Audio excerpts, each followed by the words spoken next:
Good evening and welcome to the November 12th, 2025 meeting of the Lower Merion Board of Commissioners.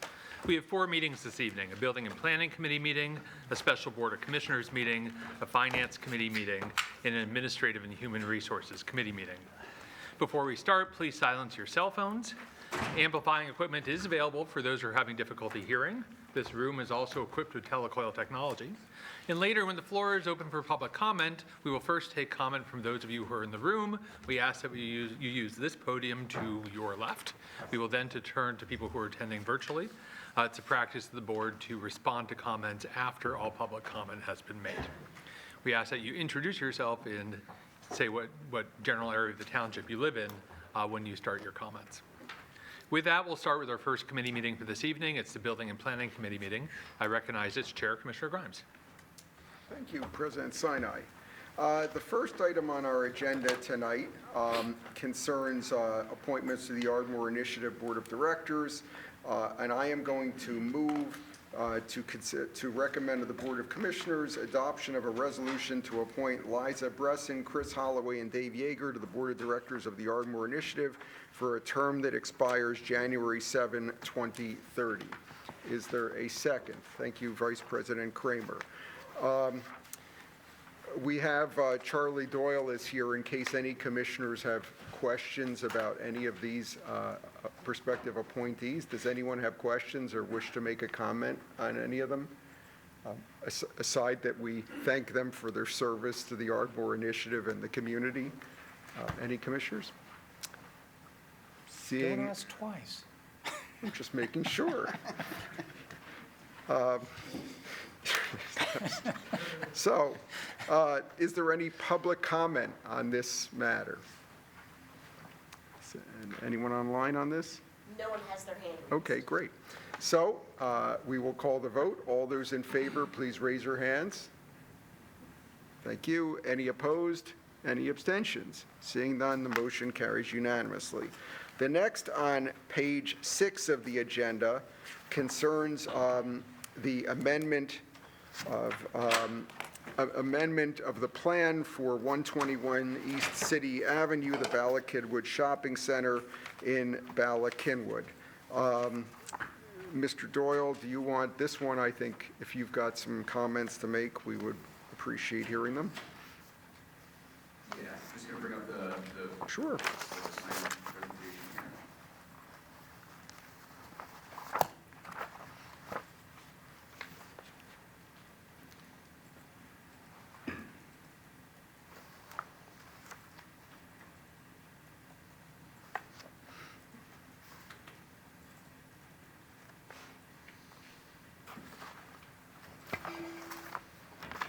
All right. This proposal is an amendment plan to a preliminary land development plan that was previously approved by the board. This is essentially 2 different things are happening with the plan. The first is that there's going to be a proposed addition patio to an existing restaurant, not to be confused with the area that was formerly proposed as a public amenity space.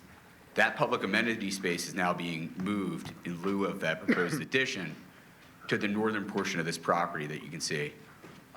If you recall, several years ago, and if you've been down to this area recently, you'll remember that the Lord & Taylor that was there previously is now being replaced by an apartment building of about 220 units, and is changing the face of this entire shopping center and region. So this is the configuration here of the property with the existing retail at the south here with in red, as well as the bank. And then to the north is that proposed 6-story building, again with the 220 units, approximately 15,000 square feet of retail just across the street from this property. This is an illustration of the elevations that are proposed.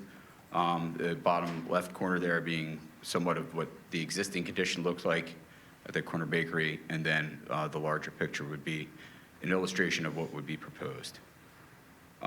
Again, this is the new replacement area. This is an illustration elevation of the improvements that'll be the public amenity along the northern portion of the property.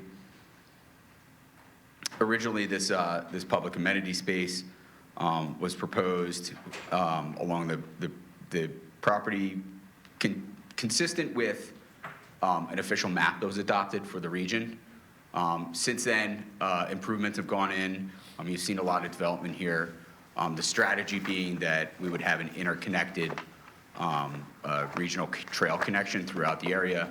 I do believe that the proposed amenity space fits in with that, the new trail system, and will provide ample opportunity for those that are traveling along the area to have an area of respite, as opposed to the previously proposed area, which was just simply across the street from an apartment building. This one kind of has the benefit of promoting that, kind of active transportation and active modes of transportation around the region. With that being said, one of the considerations of the plan is then to make sure the applicant, in which they've agreed to, considers any additional signage that may help for wayfinding on the property. So with that, we're asking for the board to recommend, or the Building and Planning Committee to recommend to the board on this plan. Great. And so we have, thank you, by the way. So we have something to talk about. I will put a motion on the table. I will note that to my colleagues that recommended condition of approval number 4 has been, the staff has recommended an amendment. Actually, do you want to talk about that, or you want me to talk about it since I kind of suggested it? I'm happy to speak on this. Why don't you do it? Yeah. So one of the considerations for this property, because of and maybe I can pull this back up, but the area of access to the east can be problematic. We wanted to limit that so that the left-hand turn off the property would be then limited. And so that being said, the new condition now prohibits a left-hand turn off the lot. Thanks. Do you happen to have a slide of the Yeah, let me amendment? pull that up for you. Okay, thanks.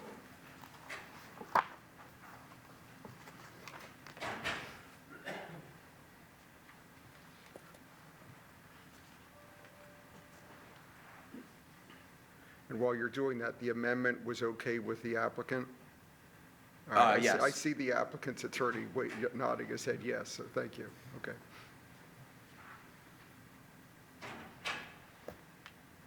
So it looks like the best one I have here is that East Drive. This would be the configuration then along Belmont Avenue, if you can see to the right of this. Yeah, I was talking about the text of the amendment. Oh, I do not have that up. Okay, so do others have this, or should I just read it?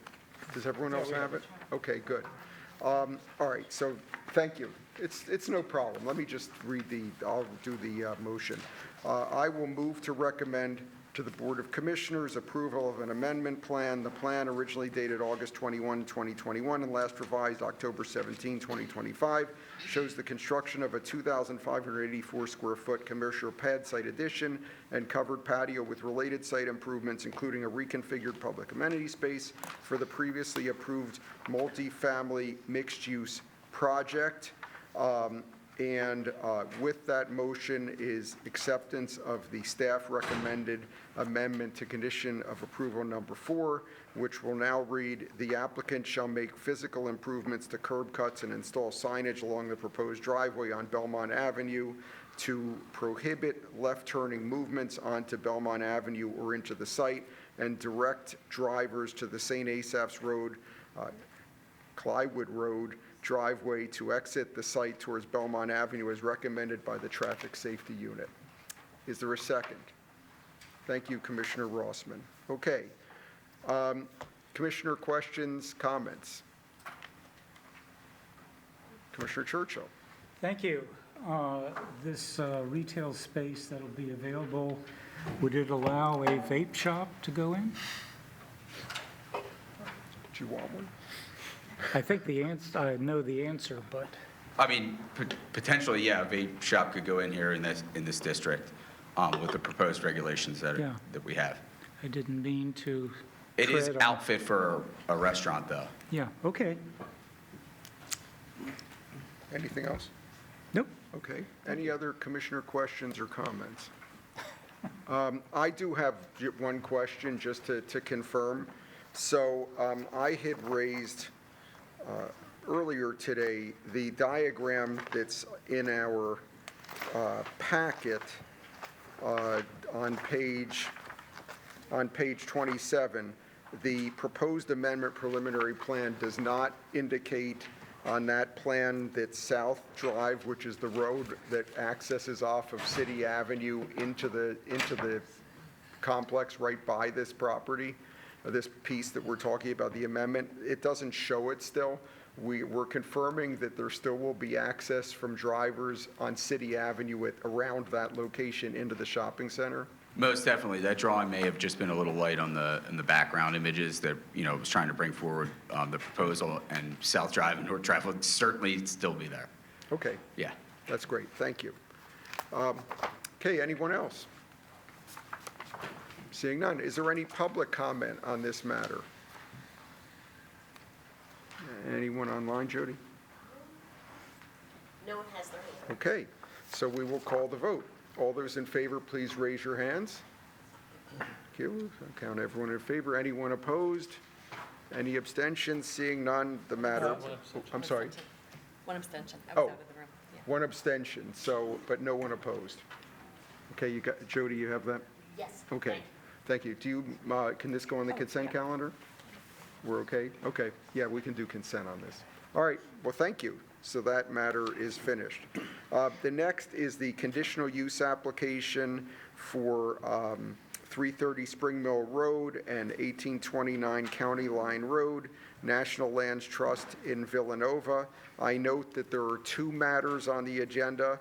We're going to do the conditional use application first, and assuming a motion is made, have a vote on that, and then do the preliminary lot line change next.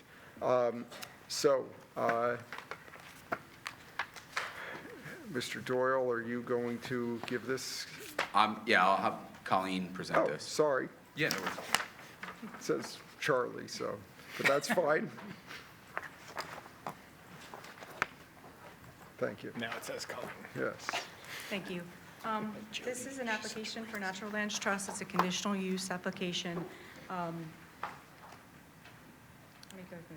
The applicant is seeking to amend their existing conditional use that was granted in 2015. Can you hear me? That's better. Okay. Okay, so the applicant is requesting to amend their 2015 conditional use application that they got for an estate preservation lot. The existing new zoning code allows you to amend conditional uses by, existing conditional uses by conditional use, and that's what they're requesting now. They have two things that they would like to be removed, two conditions relating to the 12 events in the year and more than 125 people for the estate preservation lot. The second one is related to that condition is there's 6 of them, can include outdoor amplified music. The other section they're asking to remove is that there will be, the 12 events of the year will have more than 125 people for the estate preservation lot, and it's limited to the hours of 9 a.m. to 9 p.m. There's 3 other conditions that they're asking to delete the section that relates to the 12 events, so there won't be any mention of them in there. Just so you know, even though that they are making this change, the existing code, the new zoning code, has the estate preservation lot, which it is, as a regulated use. So in that regulated use, they still are required to have educational events for 125 visitors, and they also are only allowed a maximum of 12 events a year. So even though it's being removed from the conditional use, it is still in the code now. So that's the only change that they're requesting, and I can take any questions. Okay. Should we move on, or? Do you want to move Oh, on I to the didn't- next I didn't- one? What's that? Do you want to move on to the next No, application? No, Okay. we'll do the conditional use first, so just not to confuse Okay. anything. Okay, so we will now move to commissioner questions, comments, motions. Commissioner Davern. Sure. So, Colleen, just a question. One of the conditional uses is allowing more events and more outdoor with amplified music. Do the neighbors have to be concerned about noise, radiating out towards their houses? Or is there any protection for the residents? No, there's protections in the existing conditional use that relate to noise. There's also conditions in our new amended noise ordinance that they would not allow to have any noise at the property line. Yeah, okay, great. And I know I've had conversations with Natural Lands about that, and they are working with sound engineers to ensure that, the noise will not be in any violation of the noise ordinance. So, okay, I mean, that's really the question I have. I think, to me, do you want comments or just questions, or? You what do can make want? All comments, right. you can make a motion if Yeah, you'd like. all right. Well, I'll make a comment and then I'll make a motion. Is that Okay. all right? That works. Or whatever you want, sir. Please. The one comment, this is an important property throughout the township. This is something that, a lot of people have really focused on over the last few years, and I think it's an amazing use of this property. It's an amazing protection that Natural Lands is going to give it, and part of that give and take is they need to be able to fund that property with corporate events and other events on that property. With any institutional property, I think what's really is important is that any externalities do not leak out to the neighboring residents, whether that's parking, whether that's noise, whether that's light. And I really just want to thank Natural Lands for their commitment to ensuring that that's the case here, no matter whether it's 12 events, or more events than that, as we're now projecting. And as long as we are protected, and we are in a number of different ways, and we will be throughout the conditions of the use of this property, I'm more than comfortable that this will protect the neighbors and also continue the great use of this land. That said, I'm going to make a motion to recommend to the Board of Commissioners the adoption of a resolution approving a conditional use application. The applicant seeks conditional use approval to modify a condition imposed by the Board of Commissioners, Appeal number 3739C, pursuant to Code Section 155, 4.4C6. Great. Commissioner Zalov is seconding. I assume that's what you're... That's correct. Okay, great. All right. Thank you, Commissioner Gavrin. Are there other commissioners with questions or comments on this? Okay, I see none. Is there any public comment on this matter? Anyone online? No? No one has their Okay. All right, so we will call the vote. All those in favor, please raise your hands.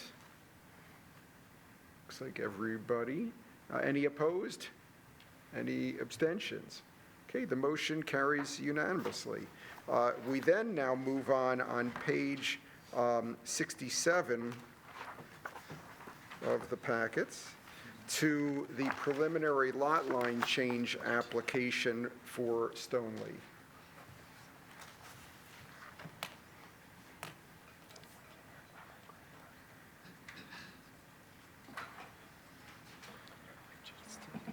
Do you want to change this one too, or says Charlie? Yeah. That's fine. Thank you. Go ahead. The second application we have tonight is a preliminary lot line change for Stoneleigh. It includes the properties at 330 Spring Mill Road, 1829 County Line Road, which is also Stoneleigh, 1835 County Line Road, which is Oakwell, and 1800 West Montgomery Avenue. Just want to point out that because it's a lot line change, currently the configuration is 3 parcels. The larger parcel of Stoneleigh, which is a 40-acre parcel, and that's shown in the blue area, on the left-hand side. The second one is parcel B, which is what we call Oakwell. That is a 10-acre parcel there. And then parcel C, which is a back portion, which actually accesses off of Montgomery Avenue, which also has buildings that were related to Stoneleigh. It was subdivided off in the past, and now we're trying to see if we can get this back together. The proposal is to incorporate about 10 acres into the existing Stoneleigh property and keep the manor property of Oakwell in a smaller 3-acre parcel. So the slide on the right is going to show you that the existing Stoneleigh would be 50 acres, and then the 1835 County Line Road, which is going to have the Oakwell mansion on it, will have the 3-acre parcel. There's two waivers that we would need to act upon on this application. The first waiver is a waiver to create a lot which is excessively regular. That's for the property line that we're creating between the two parcels. The second is a waiver to defer the installment of the sidewalks. The code section that relates to the irregular lot has to do with it because it doesn't have a regular four-sided lot. Staff wants to note that the goal that we're trying to do is get the most land to Stoneley for the preservation of that area. And we are supportive of the irregular lot line because this would allow us to have more land onto Stoneley. And some of the natural features, which is what is part of the code section would relate you to have a waiver, we want to have some of those natural features in the area that is between them on the Stoneley rather than on the Oakwell parcel. So we think that it is a good waiver to support. Secondly, we have the waiver of the installation of the sidewalks along County Line Road and Montgomery Avenue. I just want to make a note that in the 2015 decision, there was a previous condition that they waived sidewalks along Spring Mill Road and the section of County Line Road that would have been the previous Stoneley property. So those are currently only waived. So the only thing that we're deferring in this action, oh wait, one more note, that it was also deferred along Montgomery Avenue in the previous decision. So the only thing that we're acting on tonight is the section of County Line Road, which is the newly acquired parcel, and the area of Oakwell. So we just have a quick slide here to try to emulate what we're talking about. One of the major things that we should talk about is that the proposal for County Line Road, there is a suggested proposal to put sidewalks on County Line Road. It's part of a multi-municipal project with Radnor Township and Villanova. They would be doing sidewalk on their side from Spring Mill Road to the entrance of Stoneley, and then there would be a mid-block crosswalk.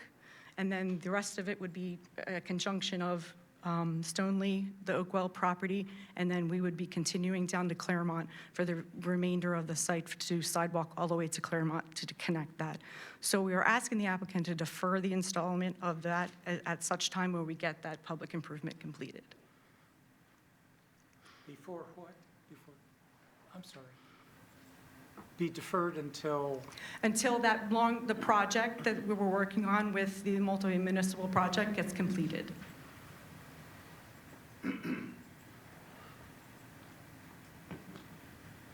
And then I'm happy to answer any questions. Great, thank you. Okay, Commissioner Kramer. They are also requesting a deferral of the installation of sidewalks on Montgomery and other locations.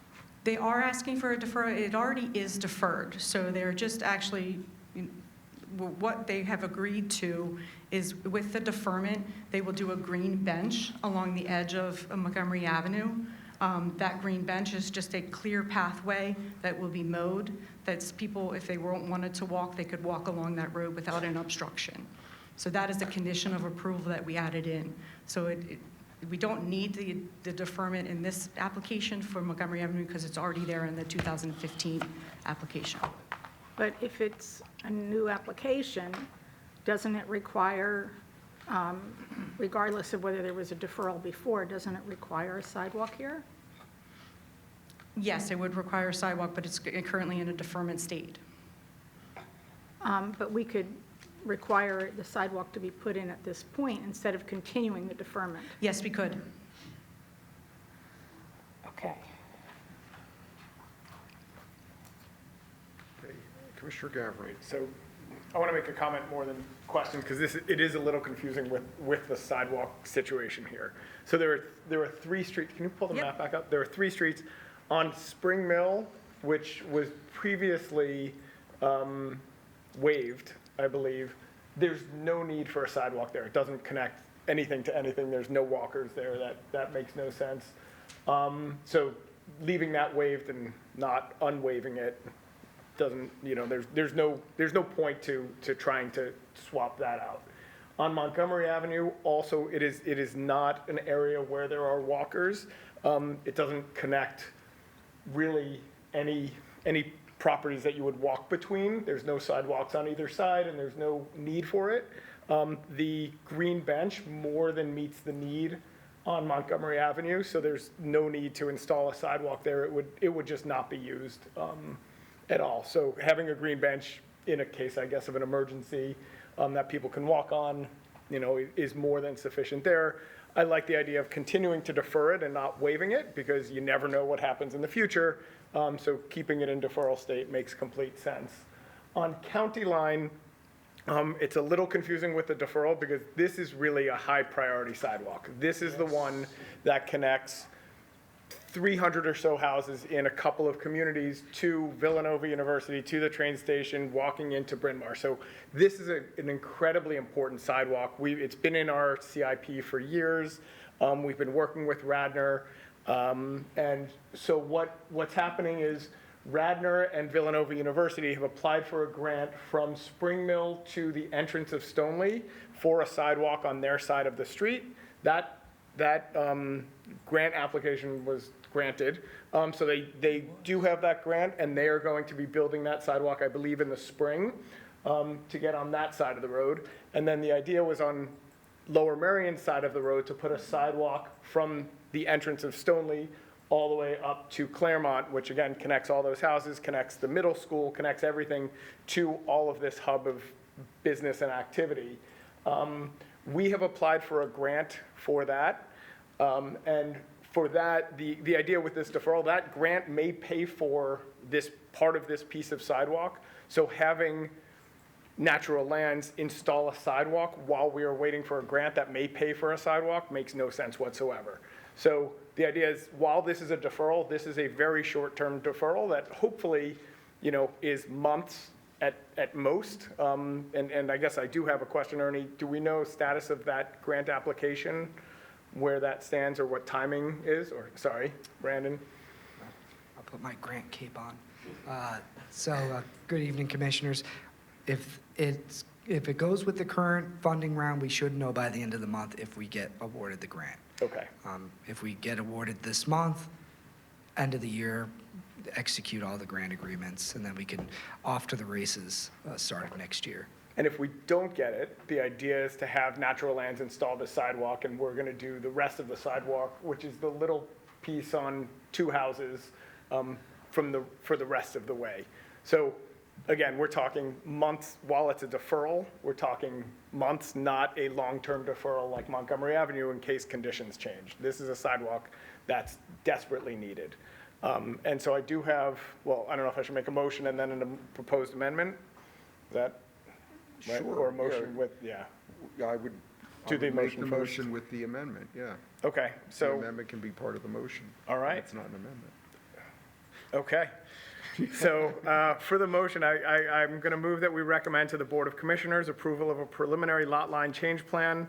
The plan dated August 28, 2025, last revised September 19, 2025, prepared by Site Engineering Concepts LLC, shows the expansion of Stoneleigh through a proposed subdivision that reduces the total number of parcels from 3 to 2 by consolidating land. Parcel C, 1800 West Montgomery Avenue, and a portion of Parcel B, 1835 County Line Road, are merged to create new Parcel 1A, 330 Spring Mill Road / 1829 County Line Road, Stoneleigh, increasing Parcel 1A from approximately 40 net acres to just over 50 net acres. As a result, a new Parcel 2B, 1835 County Line Road, is created and reduced in size from 10 net acres to just over 3 net acres and will maintain the Oakwell Mansion. This motion includes requesting the following waivers from the Township Code. Section 135-4.4B2 to create a lot which is excessively irregular, and Section 135-4.9F3 to defer installation of sidewalk, with the conditions as stated in the packet. Is that sufficient, Jody?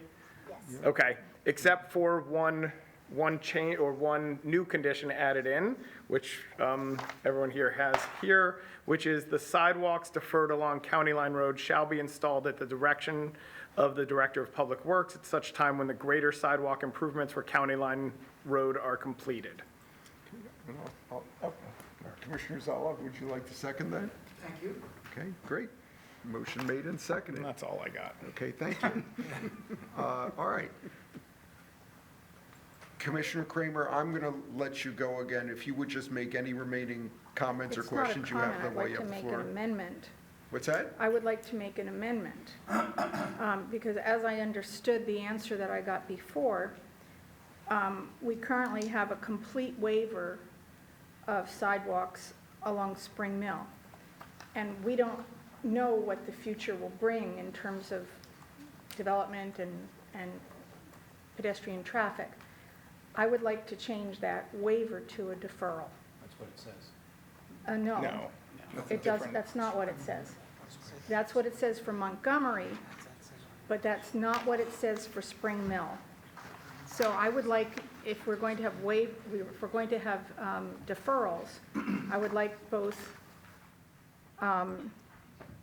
Spring Mill and Montgomery to be deferred instead of a waiver for Spring Mill. Okay, is there a second? Thank you, Commissioner Churchill. There's a second.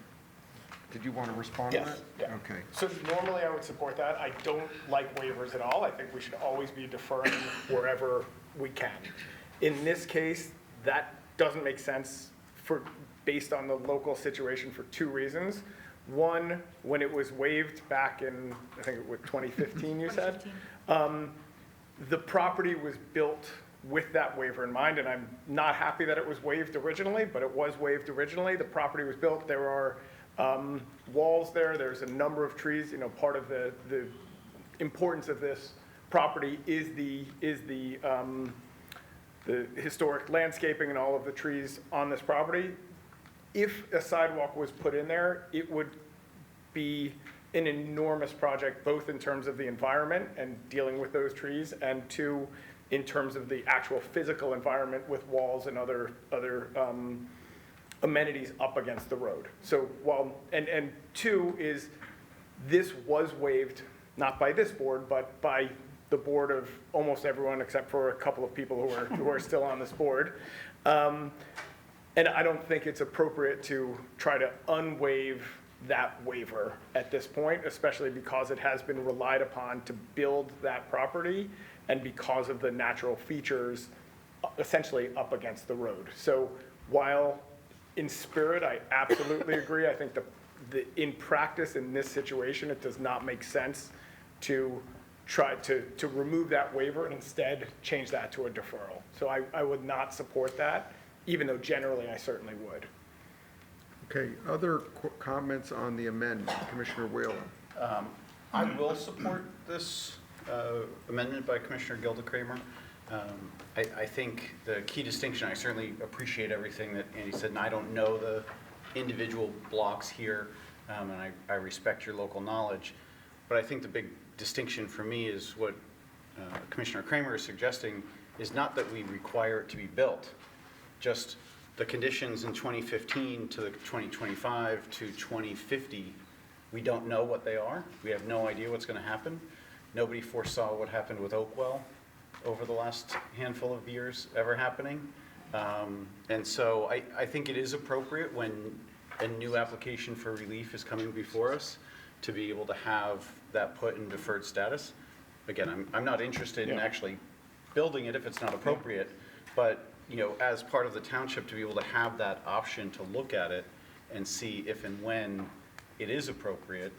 Again, the answer may be never, and you know, the answer may be that, you know, in particular, this also wasn't just Spring Mill, but as I understood the amendment, it relates equally to Montgomery. No, that's already in deferred. My understanding is that Montgomery is currently deferred, and we would keep the deferral, but Spring Mill has a waiver, and because we don't know what conditions will be, just like you said, 25, 30 years from now, we should have the option, if conditions change, so that should be changed from a waiver to a deferral. No. So. That was it's just for Spring Mill. Let me just, so Commissioner Whalen was just asking for clarification of Yes. your amendment. That Your was- amendment is only dealing with Spring Mill, correct? That's correct, because Thank- my, that- yes, okay, because my thank you. understanding is the other one is already covered. Understood. Okay. Do you have Thank anything you very else much, to and I say? appreciate the Yeah. clarification. So yes, Yes. even if it is still just Spring Mill, I think even just in my time on the board, we have swung and missed several times in not having sidewalks required, either be put in or even deferred. And I think it is appropriate for us to keep that leverage going forward. Again, this may be 100 years or more before this is ever touched, if ever, but we can leave it in deferred. Future boards can understand what to do with that. As Commissioner Bernheim points, Commissioner Zeloff will be the leader of that future board 100 years from now. I have a long memory. So I've gone on too long, but thank you. I Okay. do support it. Thank you. Other comments on the amendment? President Sinai. Okay, thank you, Mr. Grimes. And I suspect this, may not actually be all that big of a difference. So I'm not in favor of the amendment, probably in very specific reasons, this particular application. And let me just say, in general, I concur with what everyone said, which is, we should always be retaining options to put in sidewalks where we can, because down the road we would need to. I have some difficulty with us as a board at this point in time, in this particular situation, saying, hey, we have been talking about a waiver, but let's do a deferral. In part because we have an applicant who I think has worked very hard to put together a deal that really is for the benefit of the township. And I'm nervous about the chilling effect on applicants if they come in and they're exposed in the meeting to all of a sudden taking on a future liability they did not expect, right? And whether it's this one or a future one, I think, like, if I were an applicant, my best response would be, well, then I'm perhaps not interested. I think maybe in this case it doesn't really matter. We haven't heard from the applicant, I don't know. But just as a matter of how we approach things as a board, it troubles me. So if we were all in agreement in advance about deferring a sidewalk, here I would be fine with it.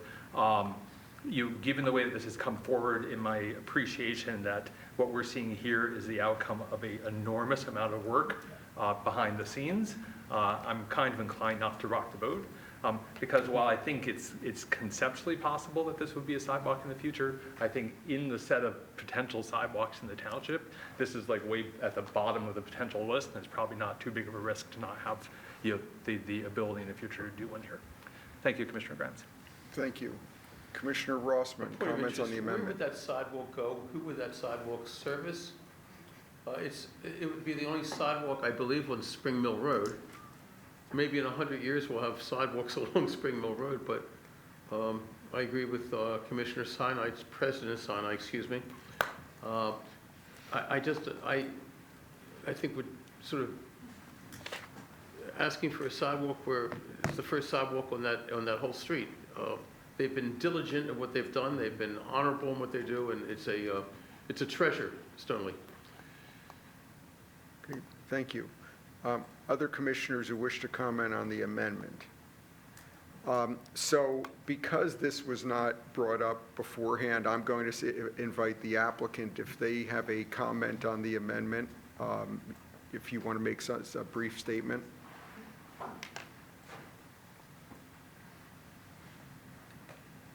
Good evening, everyone. Denise Yarnum on behalf of the applicant. Thank you for the opportunity to comment on this. And while we certainly appreciate sidewalks of all applicants, Natural Lands certainly appreciate sidewalks. They've got miles of sidewalks within the property, and they certainly aren't opposed to sidewalks as a general statement, which is exemplified by the fact that we're talking about the other two roads. On Spring Mill, however, there's such a significant issue with putting sidewalk there that was part of the reason that it was initially discussed, in my recollection, that it was waived, was because there are so many trees, the grade change is different, there's walls that are there, and the sidewalks don't attach to anything. And so it really would not make any sense at this point in time to do that. And I do agree with President Sinai's comments about sort of the long undertaking of this process and this project and the discussions that have been had. And so we certainly would appreciate not having that imposed at this time. Okay, thank you. Are there other commissioner questions, comments on the amendment? Seeing none, I will call the vote on the amendment. Again, the amendment is to defer rather than waive these sidewalks on Spring Mill Road, just so we're all clear. All those in favor of the amendment, raise your hands. 1, 2, I see 4. Opposed? 5. Well, who was the 5th? I'm sorry. Anthony. Oh, I'm sorry, Commissioner Courtney, I didn't see you there. Opposed to the amendment? 1, 2, 3, 4, 5, 6, 7, 8. I see 9. So the amendment fails. Any abstentions? I didn't think so. Nope. Okay, so the amendment fails. We're back with the original motion. Are there any commissioners who have not commented on the original motion who wish to make a statement? Commissioner Churchill. Thank you. First question. I just need some clarification on this proposed new condition. It says here, when the greater sidewalk improvements for county line are completed, does that mean everything else is completed except for this? This is when a sidewalk will go in? So the idea is, it goes on at the same time. It is a coordinated effort to, instead of having 2 different contractors building it, instead of doing it at 2 separate times, it's all done together, and it's coordinated with Director of Public Works. And if we do not get this grant that Stoneley has agreed to install sidewalk? Yes, Natural Lands has agreed. Okay, great, because I certainly support Commissioner Gavin. This is a very important sidewalk area. It's dangerous to walk, and we've waited a decade? Close. Something 6 like years. that for sidewalk installation. So I would ask that, I would support this, and we need to move quicker. Yeah, agreed. Thank you. Thank you. Any other commissioner questions, comments? I would just note, since we're now talking about the motion in general, I would just note that I had a concern that maybe some others had about, with the new lots, the historic designation remaining on the property.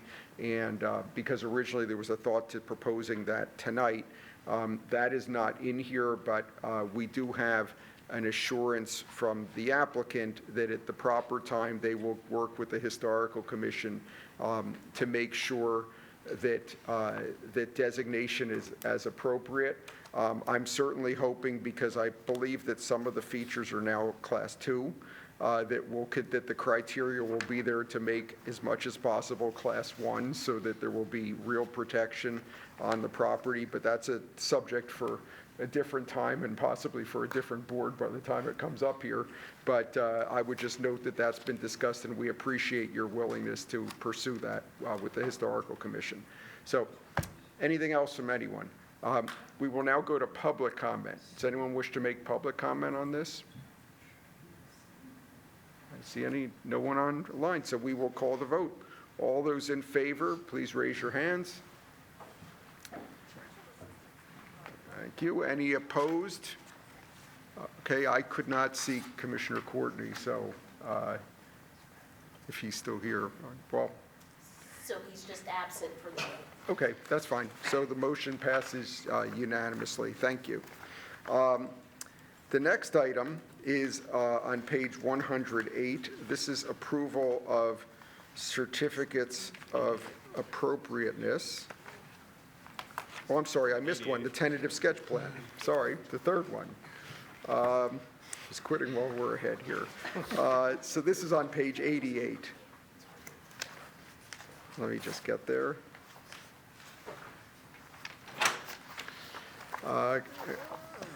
Go ahead. Thank you.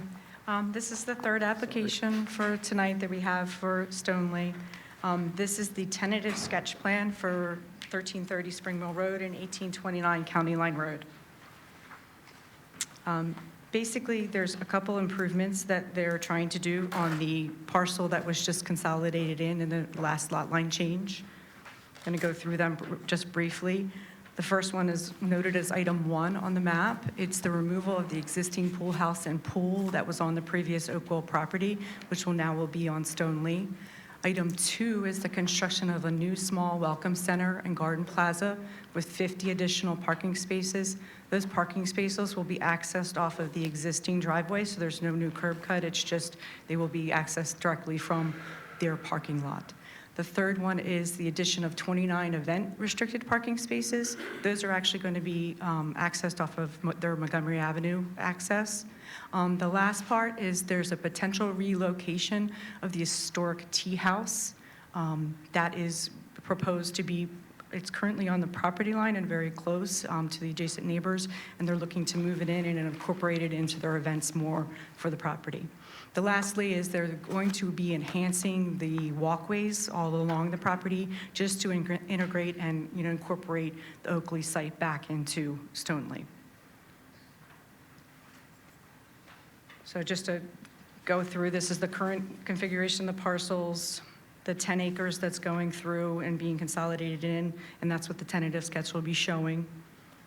And lastly, this is just the tentative sketch plan that I previously explained that was going on. There's one waiver that would need to be attached to this application. It is the waiver for the sidewalks. I don't know if I need to get into any more detail about that, but we would like to have the same situation with the deferring the installation along County Line Road and defer the installation along Montgomery Avenue, and bring the green bench is what would be installed along Montgomery Avenue. And I can take any questions if you have any. Great, thank you. Questions, comments from the board? Anybody? Commissioner Gavrin? I'm excited about this plan. I think Natural Lands has done a wonderful job with this. This has been run through the local civic association, multiple meetings with the neighbors. Really have done a lot of due diligence in bringing this around. I think they also went to Federation of Civics. So this has been, brought around to everybody. This has been, feedback has been incorporated. The pool house that Colleen talked about being taken down is not a historic building. It was built in the 90s, 80s? I think it was 85. 85, 80s, and it yeah. looks like it was built in 85? It does, yes. Originally, I had some real concerns with the moving of the tea house. From where it is a really wonderful, unique piece of the property. The way the tentative sketch is drawn out, that tea house it sits on the property line right now, but because of the distance from where all the events would be, it doesn't really serve as a sound barrier at all. And two, it's behind a grove, I don't know if grove's the right word, a grove of trees. By moving it, if they end up doing that, it incorporates this tea house into the plan a lot better. So it would be used as opposed to kind of sitting behind in its own spot where nobody would really get to see it and get to enjoy it. So a couple of the things that I originally had real concerns with, as I've seen this plan brought around to a number of people, I've realized that they all do make a lot of sense. What I talked about before, about institutions really containing themselves and not kind of impinging on the neighbors. They've done that with parking. They are doing that with sound engineer. I was thinking about recommending a condition about noise and ensuring that the noise doesn't exceed what would happen in the noise ordinance. I think that's more appropriate for preliminary plan than it is here. And while I will not be here when we do preliminary plan, for those who are here, please make sure that does make it into the conditions for preliminary plan, because it is really important that they are doing exactly what they said, which is really being self-contained in terms of noise, in terms of light, in terms of parking. I have every belief that will be the case, and I'm excited for this to move forward and be a wonderful amenity for our township. Thank you. Oh, fine, I'll make a motion too. Yeah, sorry. I will move for recommendation to the Board of Commissioners, approval of a tentative sketch plan The plan shows improvements to Stoneleigh, a natural garden open to the public as a conservation resource since 2015. Improvements to the Stoneleigh property include the removal of an existing pool house and pool, construction of a small welcome center and garden plaza with 50 additional parking spaces connected to the existing 66 spaces accessed from County Line Road, and the addition of 29 event-restricted parking spaces along the existing driveway from West Montgomery Avenue. The plans also show the potential relocation of the existing historic tea house and enhancements to the design of both existing and proposed walkways. The applicant is requesting the following waiver from the Township Code, Section 135-4.9F3, to defer installation of sidewalk. And I think that's it. Okay. Yeah. Commissioner Zelov is seconding. Thank you. All right, thank you very much. Are there other commissioners who wish to offer comment or ask questions? I'm seeing none. Is there any public comment on this matter?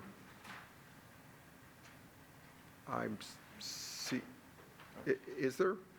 Okay, ma'am, if you would, come up to that podium there. If you would identify yourself, and we generally ask you limit your comments to about 3 minutes.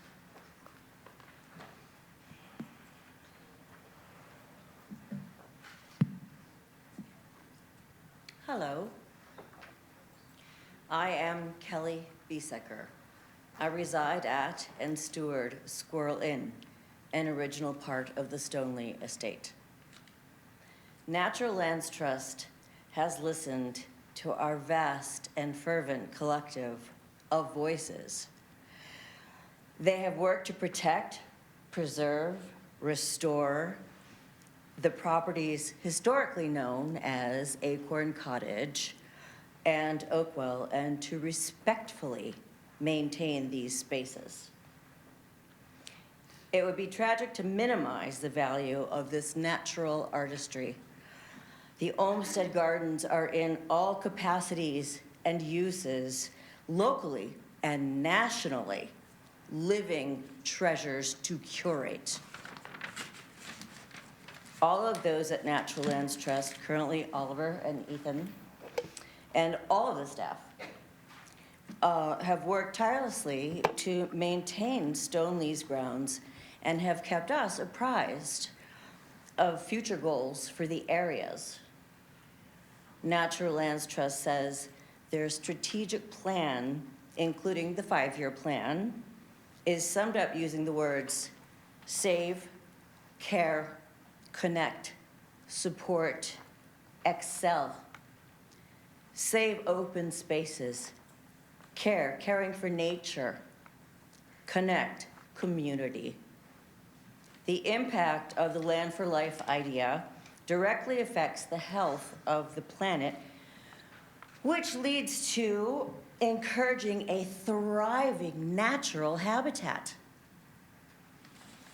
to support diversity of wildlife and a healthy ecosystem, which is critical for all of us. Importantly, to refer to the Natural Lands Trust last newsletter again, these lands are to be protected, sustained, and respected as living history. As Stoneleigh's closest neighbor for nearly 3 decades, we have enjoyed the most friendly, collaborative, and open relationship. John and Kara's vision to preserve the legacy of the Olmsted landscapes, Stoneleigh, their home, offers a living gift to the future. It inspires us all to wonder at the beauty of nature. I believe Natural Lands Trust quoted Webster in their newsletter, en brief. To steward is to supervise and maintain with careful and responsible management something entrusted to one's care. Lastly, I'm eager to follow the evolution of Natural Lands Trust proposals to benefit the future of these reunited properties. John and Kara prioritized education, preservation, conservation, and artistic endeavors. What a noble and inspiring legacy. I believe they would be happy today. Thank you. Thank you.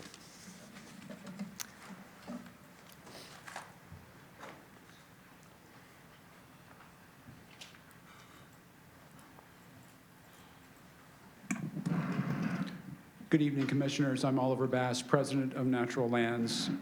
And I just wanted to take a moment to reflect on meetings that I was in a few years ago, standing at this very podium when I was expressing hope that there could be a better outcome than the one that was before us at that moment for Oakwell. Not in my wildest dreams at that moment did I expect that we might arrive at a moment like this. We are at Natural Lands humbled and honored and beyond thrilled that the prospect is upon us to add these acres to Stoneleigh and to take its already exceptional expression of its commitment to inspiring people to garden in concert with nature and take it to another level and to be able to serve the community in an even, I think, more potent form as we will see it develop over the coming years. So we're not finished there yet, so I don't want to be preemptive in saying thank you, but I do want to say thank you for your thoughtful consideration of our proposals. These are a lot of moving parts, and I want to, of course, acknowledge that, as I said, we've got a couple more steps to go, but we're optimistic and we look forward to at some point appropriately celebrating the next phase for Stoneleigh. Thank you. Thank you. Is there other public comment?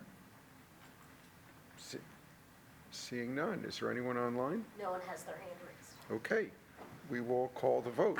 All those in favor, please raise your hands. Great, thank you. Any opposed? Seeing none, any abstentions? Seeing none, the motion. May I make a short comment? Well, let me finish the vote. See, the motion carries unanimously. Now, Commissioner Churchill. Thank you. I would like to thank the high school students because I thought they were very instrumental in getting us where we are today. I remember being at the Bryn Mawr Film Institute and 2 high school students making presentations. So I'm sorry that they are not in attendance, but they are not forgotten. Thank you. Commissioner Zillow. Commissioner Grimes, the door has been opened. Yes, it has. Close it. Close it quickly. Close it. But in my tradition, I will keep my remarks very brief. It wasn't that long ago that this township had Save Oakwell signs all over. And here we are tonight. It is truly remarkable, as Oliver Bass said. Oakwell has indeed been saved, and it's the work of so many, the Haas family, Natural Lands, the Lower Merion School Board, and Kelly Biesecker, who said it so well, the neighbors to Oakwell. And it is an outcome that will benefit Lower Merion Township well beyond sidewalks. It is going to be here forever. And 40 acres is becoming 50 acres. And Natural Land is going to do even more. And thank you to all involved. And of course, I said it last time, but we will miss Commissioner Gavrin for many reasons, and this is yet another one. So thank you. Thank you. So after that comment, I hate to ask if we could close the door on comments, but if we can, that'd be great. Well, thank you. All right. So we now move to the certificates of appropriateness. There are 2 of them. This is on page 108 of the printed agenda. Would any commissioners like either one considered individually? I see none. So I am going to move to recommend to the Board of Commissioners approval of the following certificates of appropriateness as recommended by the Historical Architectural Review Board at their meeting held on November 4, 2025.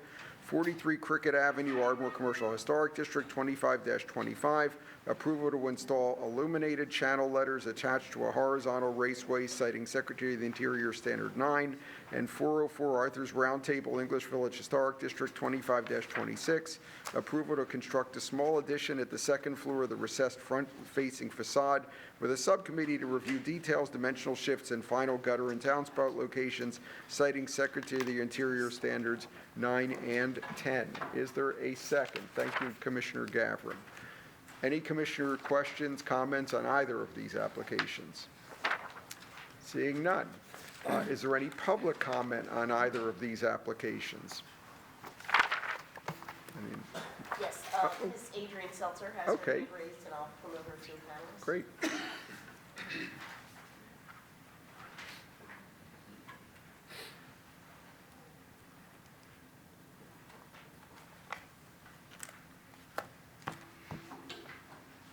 Ms. Seltzer, you're on. Yes, I have it. And I'm not in the dark this week. Hi, everyone. Adrienne Seltzer, Wynwood. I have a question about the King Arthur. That's a class 1, if I'm not mistaken. And I was wondering why the Frank Lloyd Wright home is in such disrepair, and that's also being a class 1.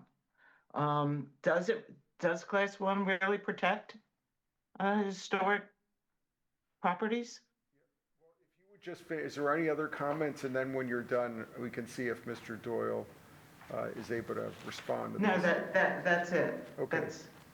Thank you. Thank you. Is there anyone else online? No, and I'm going to put Ms. Seltzer back as a Okay, great. attendee. So are we able to respond to that? Oh, hang on 1 second until she's back. Okay, go ahead, Charlie. Okay, the additions in the King Arthur community are pretty, there's a lot of, this is pretty commonplace. The addition that's being put on is just going simply over a porch right now, so it's enclosing a porch. There's no facade protection on this property itself. Okay. I'm sorry. Yeah, if I please. might, I believe that, correct me, Ms. Seltzer, if I'm wrong, but I think the question has more to do with the Frank Lloyd Wright homes at the Suntop homes, I think, that she's referring to that. Yeah, and I that can't it's in speak much disrepair. on those properties at this moment. Greg Pritchard usually has a little more information on those properties. Right. Again, if we're speaking about the, repairing homes, that comes right from the developer themselves and the property owner. Okay, I'll just say that I'll follow up separately with Ms. Seltzer. Great. I think our township manager would like to respond. Yeah, thank you, Commissioner. I think the answer to the question is that the designation protects the property from inappropriate modifications. It protects the property from demolition. It doesn't necessarily protect the property from folks not clearly maintaining the property like they should. Okay, great. Well, thank you. Any other commissioner comments on either of these applications? I'm Commissioner going to, Gavrin. following up on that, Mr. Manager, where is the limit of, there's obviously demolition by neglect. What kind of how does that work, just from a general sense, how does that work for a Class 1 property if people are noticing a property being neglected? Obviously it's one thing if the lawn's not mowed or if, it's the paint is chipping. It's another if the property's, falling down. What is the protection that Class 1 gives, and when can the township get involved on a Class 1 property? It's really, based on the current codes, it's really just a situation of whether it's historic property or not. It's, is there deterioration that is beginning to be a hazard to the public, to safety? Is the front wall caving in on the sidewalk? So it's really that and the property maintenance code provisions that would be enforced against a property, again, whether it's historic or not historic. there are certain standards that have to be kept up, but again, doesn't ensure that, for example, the interior isn't rotting, you know? Okay, thank you. Yeah, I would just add, I would encourage any residents who have a concern about the maintenance of a historic property to contact township staff, our building and planning staff, and they'll check it out. We certainly, in recent years have found that when there have been issues with the Barker Mill property, which is a Class 1, that staff has come out probably more than anyone would care to think about, but maintain that property to the extent where reconstruction should start anytime pretty soon. So they will respond if it's brought to people's attention by residents, and take, if there's appropriate action, take it. So, anyone else? Okay, great. We will have a vote on the motion to approve both certificates of appropriateness. All those in favor, please raise your hands. Thank you. Any opposed? Seeing none. Any abstentions? Seeing none. Motion carries unanimously, and that concludes the business of building and planning tonight. Well, thank you very much, Commissioner Grimes. We now turn to the Special Board of Commissioners meeting for this evening, and will the November 12th, 2025 special meeting of the Board of Commissioners of the Township of Lower Merion please come to order, and all rise for the Pledge of Allegiance to the flag. I pledge allegiance to the flag of the United States of America and to the republic for which it stands, one nation, under God, indivisible, with liberty and justice for all. Madam Secretary, will you please call the roll? Thank you, Mr. President. Mr. Bernhardt. President. Mr. Churchill. Here. Mr. Courtney is there but not visible. And Ms. Epstein stepped out of the meeting. Mr. Gavin. Present. Mr. Grimes. Here. Ms. S. Kramer. Here. Ms. G. Kramer. Here. Dr. Rossman. Here. Mr. Stevenson. Present. Mr. Wynn. Here. Mr. Woodring. Here. Mr. Zillow. Here. Ms. Epstein. Here. Mr. Simon. Here. Mr. President, we have a quorum. Thank you, Madam Secretary. So we have one thing on this special Board of Commissioners agenda, which is our 2026 solid waste fee ordinance. So we're going to start with public comment. This is a section of our meeting where members of the public may address the board on this one item on our agenda, the proposed 2026 solid waste fee ordinance. If we have anyone in the room who wishes to comment on this item, please come to this podium here. You have 3 minutes.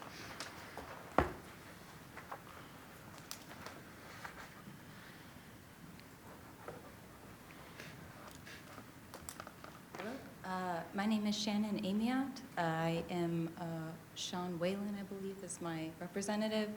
Ma'am, I'm just going to ask that you just take the microphone out of the stand. That way you can hold it really close to your mouth and everyone will be able to hear you. Yeah. So I believe this is about fees for sewer. For the solid waste, right, for your Okay. trash. Yeah. My public comment is general, but relates to solid waste budget. Okay, so we're being asked to increase the charge on collection, correct? I am here to ask for a more equal budget, one that considers outreach and education, as well as the other departments of our township. I believe now is time to be transforming the way we think about our local budget. We spend money on programs that only groups with moneyed resources can educate about, so the sphere of reach for township programs disenfranchises those without the time to learn. We give tax incentives to corporations and private equity for development, but raise our prices on property tax for local businesses and residents. We are systematically starving our towns of their familiarity to our places and communities by robbing our time to get involved otherwise, in order to make a profit for whom? The things our township currently invests in as of 2025 reflect that of our nation as a whole. By prioritizing our police department threefold that of any other department in our township, we are welcoming instability, violence, and the continued disintegration of our democracy. Not because we are paying the police too much, but rather because we are redirecting staff and resources away from our other departments, like solid waste collection. A strong town invests in public transportation, its bridges and roads. A strong town subsidizes its community centers and outreach events. A strong town supports its general government activities, its fire department, its public works, our libraries, our parks and recreation, our building and planning, and even our debt service equally. I should not have to see envelopes each month asking for donations meant for the departments responsible for putting out the fire in my apartment, or those who ensure my trash is picked up and taken to a coordinated sanitation site. Our refuge workers should be given full medical coverage and benefits as much as any other public servant. As someone who has considered this job, I am confounded that the people with the wisdom necessary to do this job safely and consistently are not being honored by equal socioeconomic stability, regardless of whether this department regenerates its budget each year. A strong town protects its residents and welcomes renters to stick around and get involved by providing things like civic education programs at the library, well-staffed public events to learn about and commit to environmental initiatives, and robust efforts to support a collective, equally staffed and resourced conversation about what we are building toward and who we are building it for. We will govern best when the tendencies of our communities are coordinated beside each other, when all our departments share equitable funding and representation. There are other economic models to cater to, not just neoliberal ideology. We can prioritize enforcement and privatization, or we can bolster the strength of our social infrastructures, our health, our education, and the natural world we walk our dogs around in every day. It is hard to trust. In these times, it's hard to believe. Outreach and education seem to fall on dead ears, but have you thought about how much impact this budget has on our day-to-day reality? The investment, by which I mean the equal investment in programs meant to protect as much as those meant to build and educate, has to come first. Thank you. Thank you. Anyone else in the room wish to take advantage of public comment? Okay, seeing none. Jody, anyone online for public comment? Yes, Ms. Seltzer has her hand raised, and I will move her to amendments.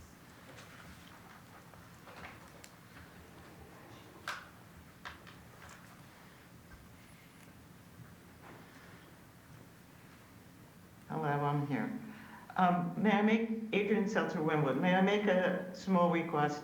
When you respond to public comment for somebody who is online, when we are put back down to an attendee, there's a few seconds that we can't hear what you're saying. So if you could maybe wait 5 seconds before speaking or responding, that would be appreciated. Thank you. All right. I know how much the township is for sustainability. And I just find it interesting that our solid waste fees are so, for example, if you have a 21-gallon a mini can, you're paying $14 a gallon for pickup at the curb.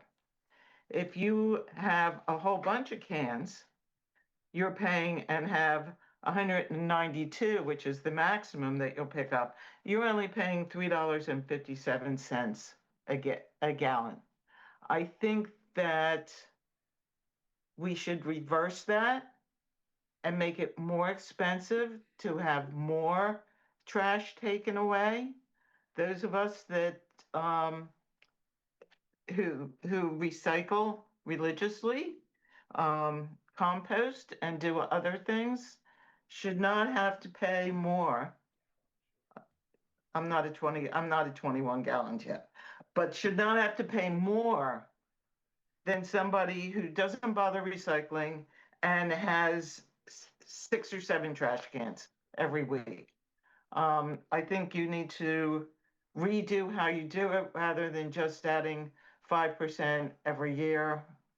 I think we want to influence people. We want to have them be, oh geez, the word went out of my brain, but we want them to be inspired to do better.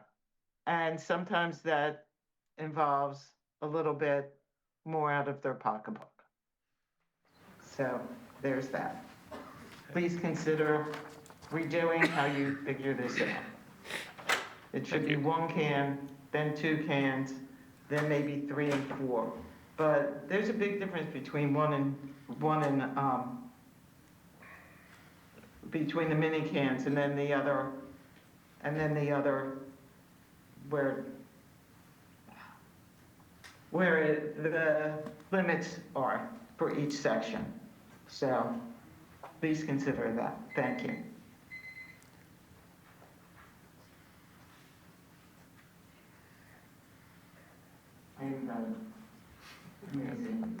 We're waiting 5 seconds, so. As I said before when Charlie was speaking, I'm going to put it back in. Please wait a few minutes. Yep. Comments. I'll let you know when she's there, like I did last time. She is there now. Okay. Jody, do we have anyone else online? No, just Ms. Selton. Okay, does anyone wish to respond to public comment?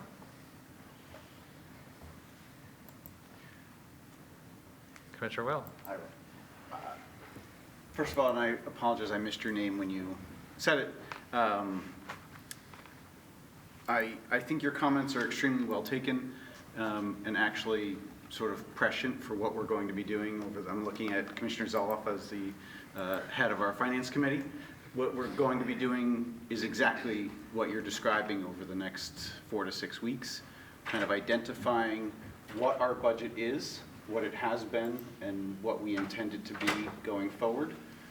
I agree, and I think the members of the Finance Committee agree, we need to put our budget in line with our priorities. We set those priorities and then go forward to try to do it. I'm happy to talk to you offline. There are a lot of examples of things that I think we could talk about where what you're describing has already happened, maybe under the radar, and some ways that it could be better focused. So with that, thank you very much. Okay, thank you, Commissioner Whalen. Anyone else wish to respond to public comment? Okay, I'll take a stab at a couple of these. And the first woman who spoke, again, I apologize. I also did not get your name. I'm not going to repeat Commissioner Whalen's comments. I agree with them completely. I just want to add just a couple things, because I think in large part from what I heard you say, I think the values that were espoused are things that we're actually trying to and somewhat successfully delivering on. I think we as a board are spending something on the order of $20 million on a community center for this community, right? I mean, I think we are putting our money where those values are. I don't have the bridges and roads numbers in front of me. I think that is a significant number. The fire companies, I'm sympathetic to. I am not from here. Where I grew up, the fire companies were funded by the township. What I have come to appreciate in Lower Merion is, in large part because of the centuries of history here, the place evolved with tons of community participation in the aspects of municipal services that where I grew up were the province and municipal government, right? And so the fire companies here that are getting donations from you are that community spirit, right? They are members of the community coming forward together to serve the community. I think I've come to appreciate that's like one of the really terrific things about this place is that kind of barn raising that happens here. And so because of that, they're independent, and because of that, you get the envelopes from them as opposed to just being funded by the township. The fee for the trash is just how it's accounted for. We got to pay for our trash pickup. It's going to either come from property taxes or just a fee for it. I think we have a very strong library, and I think one of the things that we spend a lot of time on, and some of our high priorities, is like the strength of social infrastructure. I think a lot has to do with what our vision is for evolving our, what I'm going to call our community areas, our downtown areas. Where do people gather, right, in this world that we live in now? How do we make Lower Merion a friendly place for that, right? So I think these are all things that we're working on. They just don't admit easy solutions. And in the meantime, our police officers protect us and they serve us rather than enforce in the township, right? And so we need to fund that as well, right? And so I think they're all really important issues. But it takes decades of work on these things. They are not 1 year. As for solid waste fees, I just want to note, really, there are two elements in the solid waste fee.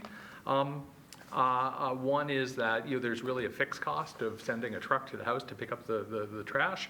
The other is like a per gallon charge or per ton charge for the trash.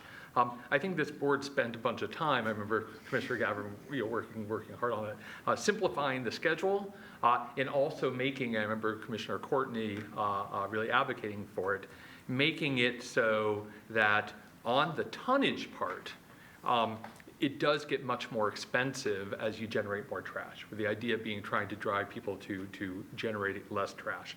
So the mini cans, I think, because of the cost of sending a truck to a house to pick up a mini can, I think a mini can is a bargain that is paid for in large part by the people with lots of trash. Okay, those are my comments. So with that, we're going to turn to the adoption of the ordinance, which Chapter A167, fees for solid waste collection. So here's the ordinance. An ordinance to amend the code of the Township of Lower Merion, Chapter A167, fees, to provide for a 5% increase in fees relating to the collection of solid waste from residential properties for each subscription level, mini can, standard, and enhanced, and all optional rear yard collection service levels. This ordinance was authorized for advertisement at the stated meeting of the Board of Commissioners held October 22nd, 2025, and duly advertised in the November 1st, 2025 edition of the Times Herald. So I'm going to make a motion to adopt ordinance number 4319. Do I have a second? Thank you, Commissioner Zelov. And any questions for staff or comments from my fellow commissioners? Okay. Seeing none. Give Commissioner Courtney the option if he wants to make comments. He's shaking his head no. Okay, so Madam Secretary, this is a roll call vote. For the adoption of ordinance 4319, Mr. Churchill. Yes. Mr. Courtney. Yes. Ms. Epstein. Yes. Mr. Gabbard. Aye. Mr. Grimes. Yes. Ms. S. Kramer. Yes. Ms. G. Kramer. Yes. Dr. Rossman. Mr. Stevenson. Mr. Whalen. Yes. Mr. Woodring. Yes. Mr. Zelloff. Aye. Mr. Sinai. Yes. The ordinance is duly adopted. Okay, thank you, Madam Secretary. So that is going to adjourn. We're going to adjourn this special Board of Commissioners meeting and then turn to our regularly scheduled committee meetings. And we're on to the Finance Committee meeting, and I recognize this Chair, Commissioner Zelloff. Thank you, President Sinai. Tonight, there are 6 items on the Finance Committee agenda.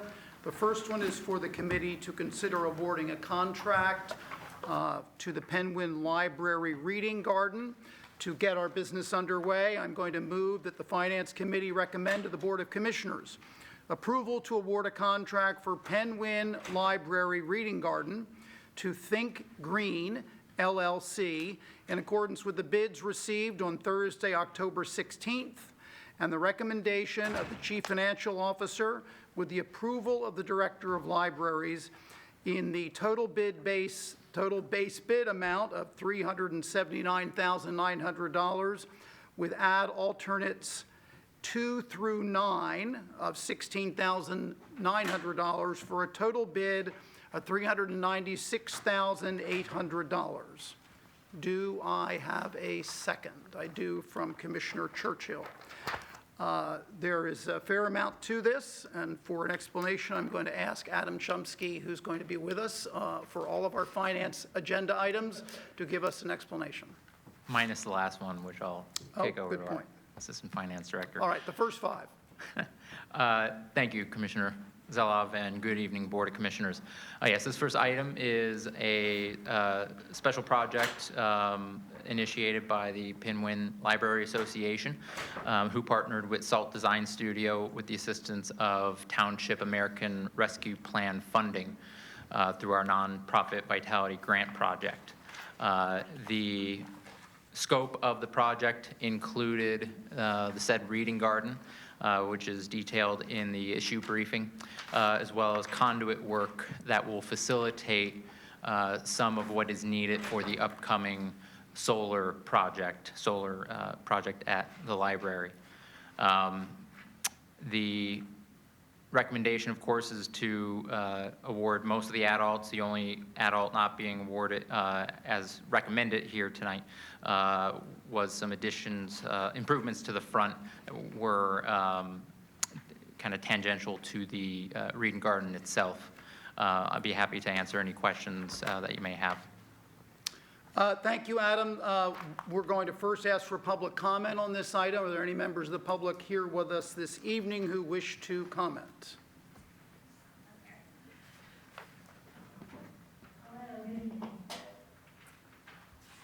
My name is Kim Leichner, and I live in Wynwood. I'm one of the volunteer co-chairs of the PWLA Community Reading Garden Project. On behalf of the PWLA Board and the PENN community, I'm here to express how excited we are for this project to be awarded tonight, and to thank the township for its partnership over the past several years. It was a dream born from the need for public outdoor spaces that we observed in our community during the pandemic that is now one step closer to becoming a reality. We've worked tirelessly to raise over $400,000 in grant funding and private donations. In follow-up to the letter that we sent Commissioner Sinai and the Board of Commissioners on October 20th, we want to reiterate our request for you to please consider filling in the funding shortfalls that we face for the base bid, add alternate 1 for front garden improvements, and add alternates 2 to 9 for electrical conduits. We raised 100% of the planning and soft costs for the garden master design and have raised over 80% of the total project costs, but we're faced with rising construction and material costs due to delays related to the township's solar panel project. From the start, this project's mission has always been a reading garden for the community, by the community. With the completion of this project, the PENN Library is poised to become a flagship example of public-community partnership, innovation, and sustainability. This garden offers the township an opportunity to gain national recognition as a leader in environmental responsibility, innovative library design, and community-centered third spaces.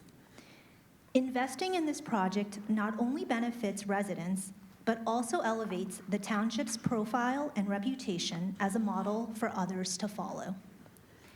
The township's contribution would not only honor the community's enthusiasm and significant investment, but also reinforce the township's commitment to the project and to public spaces that promote education, inclusion, sustainability, and well-being. We thank you so much for your generous consideration and hope that you will award this project in its entirety. Thank you.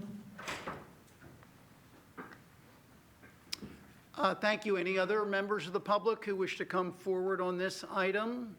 Seeing none, Jody, are there any members of the public online who wish to speak on this? No one has their hand raised. Thank you very much. Okay, time for committee questions or comments. So I'm going to start. Adam, I want to make sure that we have the numbers correct here because we have a memo. And then we did get some more information by email this week. The motion that's been made was recommended by staff. It includes filling a budget gap of about $6,000. It includes another $17,000 for out alternates 2 through 9, which would provide, which would be for installation of electrical conduit. That conduit would be in part benefiting the anticipated solar panels that are planned to be incorporated into this area of the reading garden outside, well, I guess the adjacent parking area outside at PENN Library. And in addition, there is included another $19,000 from the capital budget that's going to be incorporated in the conduit. So far, do I have the numbers correct? One minor clarification, Commissioner. The add alternates 2 through 9, which is being recommended, is not part of the preparation work for the solar conduit. That was included in the base bid. The add alternates are additional conduit work for the side sitting area, which would allow plug-in access and Wi-Fi capacity, because if they're anything like my kids, they don't go anywhere. They read off tablets. They don't read physical books anymore. So that's the only clarification. Great, numbers are thank you. accurate. Thank you for explaining that. So the 19,000 that I referred to is in the, is in the capital budget to support this? No, Commissioner, it's in the capital budget to support the solar project. Okay, and the solar project, tell us where that stands. We finally got PICO to answer our phone calls because in order to do the in order to do the solar project first, we need to upgrade the PICO service. So we have executed our construction agreement with PICO. They should be doing that work before the end of this year. Before, if this contract is awarded, the reading garden work commences. So we should be able to do the PICO infrastructure work before this end of this year. The idea is, if this contract is awarded, start of next year, we would proceed with the reading garden if awarded, and then in spring of 2026, we will then move into the solar project. So two separate projects. Correct. The solar panel project will be coming to us. Correct. Okay, so this project has a lot of grant funding on some funds raised by the PENN Library. We also have the solar project, which will include funding from the township as well as grant funding. That is correct. Yes. And we also, some years ago, spent $3 million to significantly renovate and improve and expand the PENN Library. In about 2015, give or about? That's correct. Okay. So I want to thank the PENN Library Board for all their work in raising money for this project. I do take the view that adding the garden in the front or the improvements in the front is tangential and not part of this project. And I think that we should consider it separately later if it's something that is important to the library. But there is a lot that has happened at PENN Library and a lot that is about to happen. Are there other committee members who have questions or comments on this item? Commissioner Churchill? Thank you. When I first heard about ladies from the PENN Library raising money for a reading garden, I thought they were chasing windmills. At the end, I said that if I was ever seeking higher office, I would want them to run my fundraising campaign. That said, I would also agree with Commissioner Zeloff that the front garden improvements is not, as you said, was tangential. It's separate from the reading garden. And I would hope that next year when the new board is dealing with the 2027 budget, that this will come before them and that it would be approved. But I don't support this front garden improvements. And having said that, I'm sure the impeachment activities have started in PENN. Well, that's a long process. Okay, thank you. Other commissioners, other members of the committee with questions or comments on this item? Seeing none. The motion has been made and seconded. All those in favor, raise your hand. Any opposed? Any abstentions?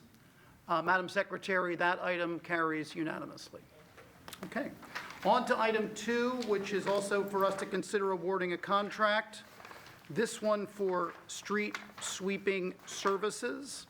I'm going to get things moving by making a motion to recommend that the Finance Committee recommend to the Board of Commissioners approval to award a contract for street sweeping services to Riley Sweeping LLC, in accordance with the bids received on Thursday, October 16th, 2025, with the recommendation of the Chief Financial Officer and the approval of the Director of Public Works in the total lump sum bid amount of $254,997.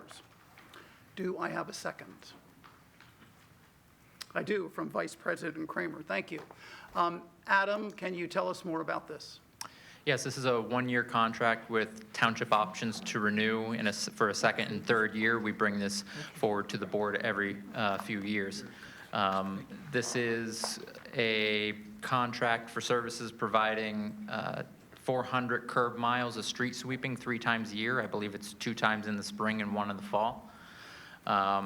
This contract is eligible for liquid fuels reimbursement, so this is one of the line item expenses for which we will bring over highway aid monies to offset the expenses. And I didn't look back at the last few times this bid, but I did look at the last video when we did, and same as last time, and several contract bidding cycles prior. This is the only bidder that has bid on this contract for quite a while, I think, just because of the scale and the scope of the project for the township. Thank you. Do any members of the public here in the room tonight have any questions or comments on this item? Okay, seeing none. Jody, does any member of the public online have a question or comment? Yes, Ms. Seltzer has her hand up, and I'll turn it over to you. Okay.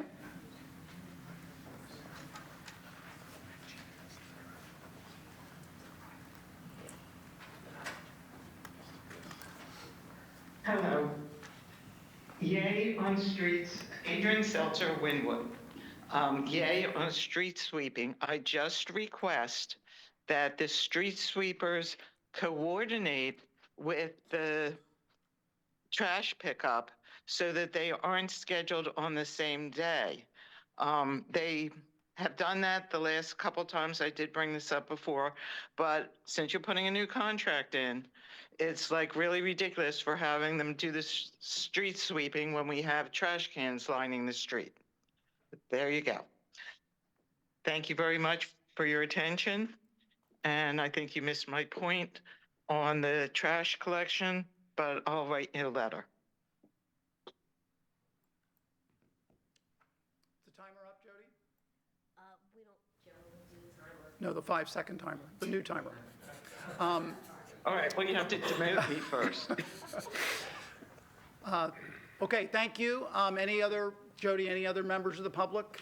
No. Okay. Seltzer's back. All right. So time for committee member questions or comments. So I would endorse the comment by Ms. Seltzer in coordination with refuse and recycling collection. I would like to add to that we notify, maybe notify is not the right word, that business districts are cleaned early, the first thing before on-street parking occurs, so that the street sweeping is effective. And then, Adam, I think we had this discussion last time. One bidder, and we have a 19+% increase. I don't recall what it was last time, and you might not have been here, but what can we do about that? That's a rhetorical question. And then here's one thing I think we can do about it. Why incorporate a CPI inflator in the contract?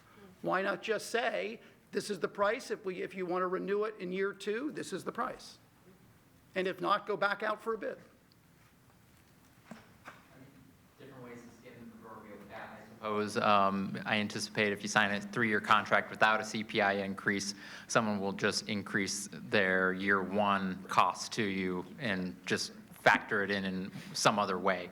I think the CPI helped us out in the 2010s when it was very low, and probably, to our detriment in 22 and 23. So it's a little bit about hedging, your risk and hoping you get the best price if you're factoring in inflation later, but different people could disagree on an approach there. Do you know why the price has increased 19%. Do you, or does Ernie know?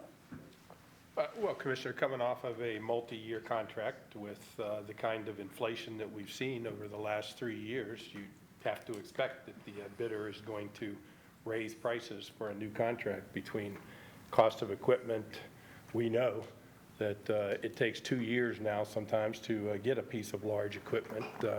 All that inflation is built in after you've locked them into a contract for a period of time and they only get CPI inflation. So we're coming off of a 3-year contract, and this is to consider entering into another 3-year, well, 1 year with 2 renewals. Right. So it's the same term. Yes. Okay. Committee members with questions or comments on this? Commissioner Churchill.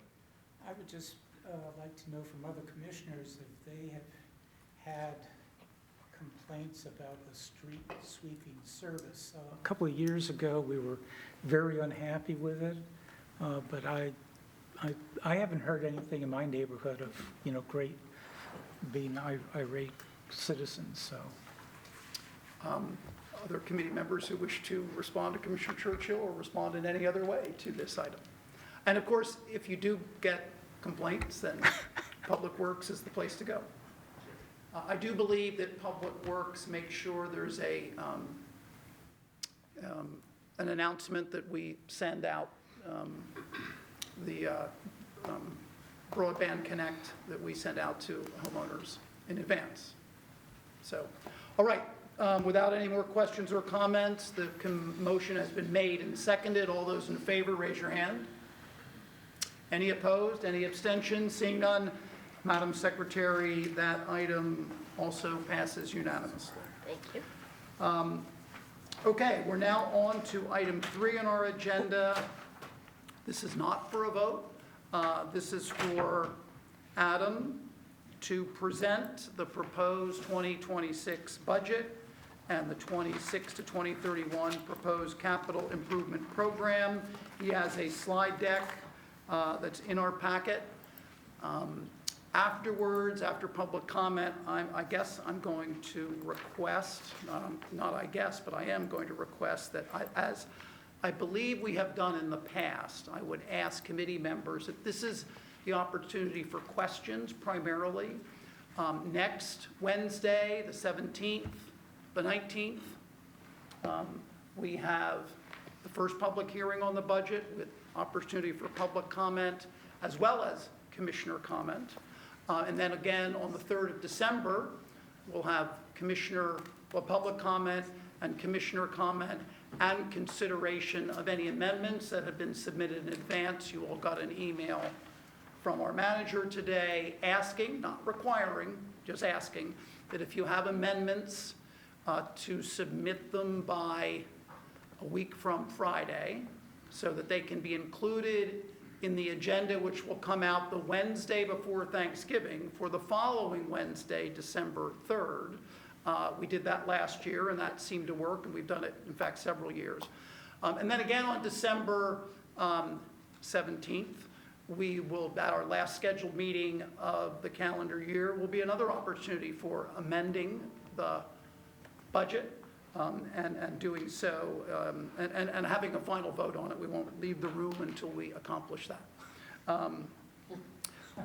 As you all know, we began the public budget process at the end of June with our capital budget workshop in this room with presentations primarily from Public Works about the status of projects and consideration of anything new. We then, the staff spent the summer working on the proposed budget, and then in early September, we had the operating budget workshop also here, and with every department head talking about what they are requested for the budget in 2026, as well as their goals, and we had an opportunity to discuss their goals. And so then we really haven't discussed the budget since, and the staff then sent this out to us last Thursday. And since then, Ernie and I presented to the Federation of Civic Associations Monday night in their monthly meeting. We have been invited to do so. So we discussed the budget. Ernie presented the budget, much of what we're going to hear from Adam, and there were a lot of questions that we answered. And then last night, at the annual meeting of the Haverford Civic Association, of which 3 of us attended, in addition to myself, Commissioners Stevenson and Courtney, I presented the proposed budget more briefly than was done the prior night, but nevertheless did so, and there was some Q&A as well.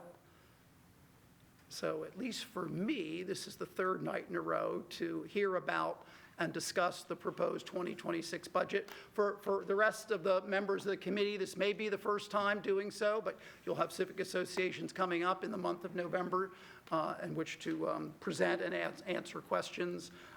Adam and Ernie have fielded questions from me, and I'm sure they will do so for other commissioners as we lead up to the 17th of December. And so with that, the floor is yours, Adam, to present the proposed 26 budget and the 6-year capital improvement program as prepared by the staff, and now tonight officially giving it to us, the commissioners, so that we can debate and discuss and decide what to do with it.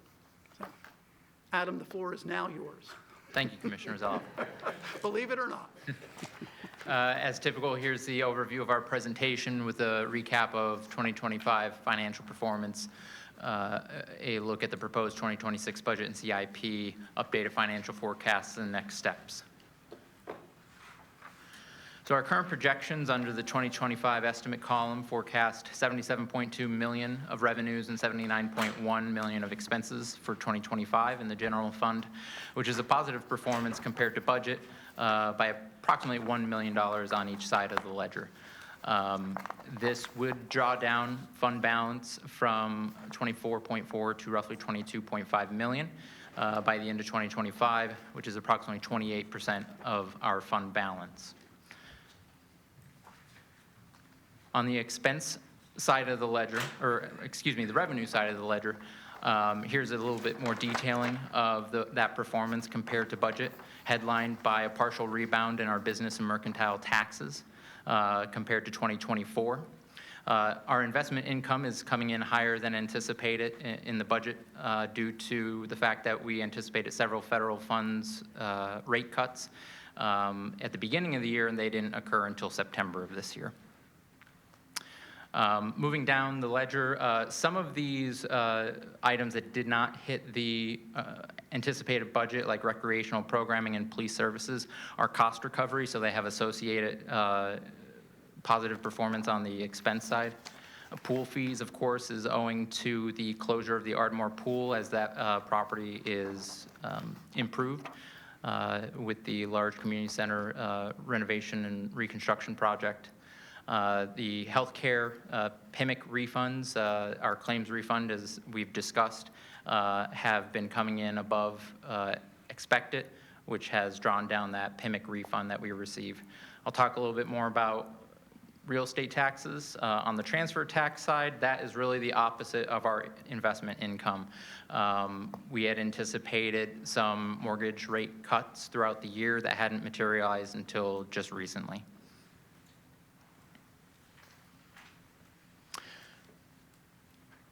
The assessment value trends of the township over the last 10 years are shown here. Of course, we peaked at the beginning of 2024 and have seen a decline since. I'll talk about why in a moment. The total assessed value decline equates to a loss of revenue potential of about $400,000 at the current millage rate. Put another way, you would need to raise taxes roughly about 1.2% just to cover that lost assessment value to keep revenue neutral in that line item. I apologize for the very gory details here. This is kind of new for you, but we looked at our interim data that our tax collector, our treasurer, keeps record of monthly. This is incomplete, but represents most of the assessment decline since the beginning of 2024. The story of 2024 was, although we had some assessment appeal declines, we had some large projects that were, properties that were demolished. The Lord and Taylor property that's being redeveloped in 111 Presidential Boulevard that was demolished. They can go and get temporary reduction in their assessed value until that new building is constructed. So that was positive from the standpoint of half of the loss of assessed value. We would anticipate seeing rebounding when those projects are completed. The story of 2025, however, has been on the appeals side, mostly from the office space area, which is a lagged effect of the impact of office space post-COVID, really hitting our assessment logs.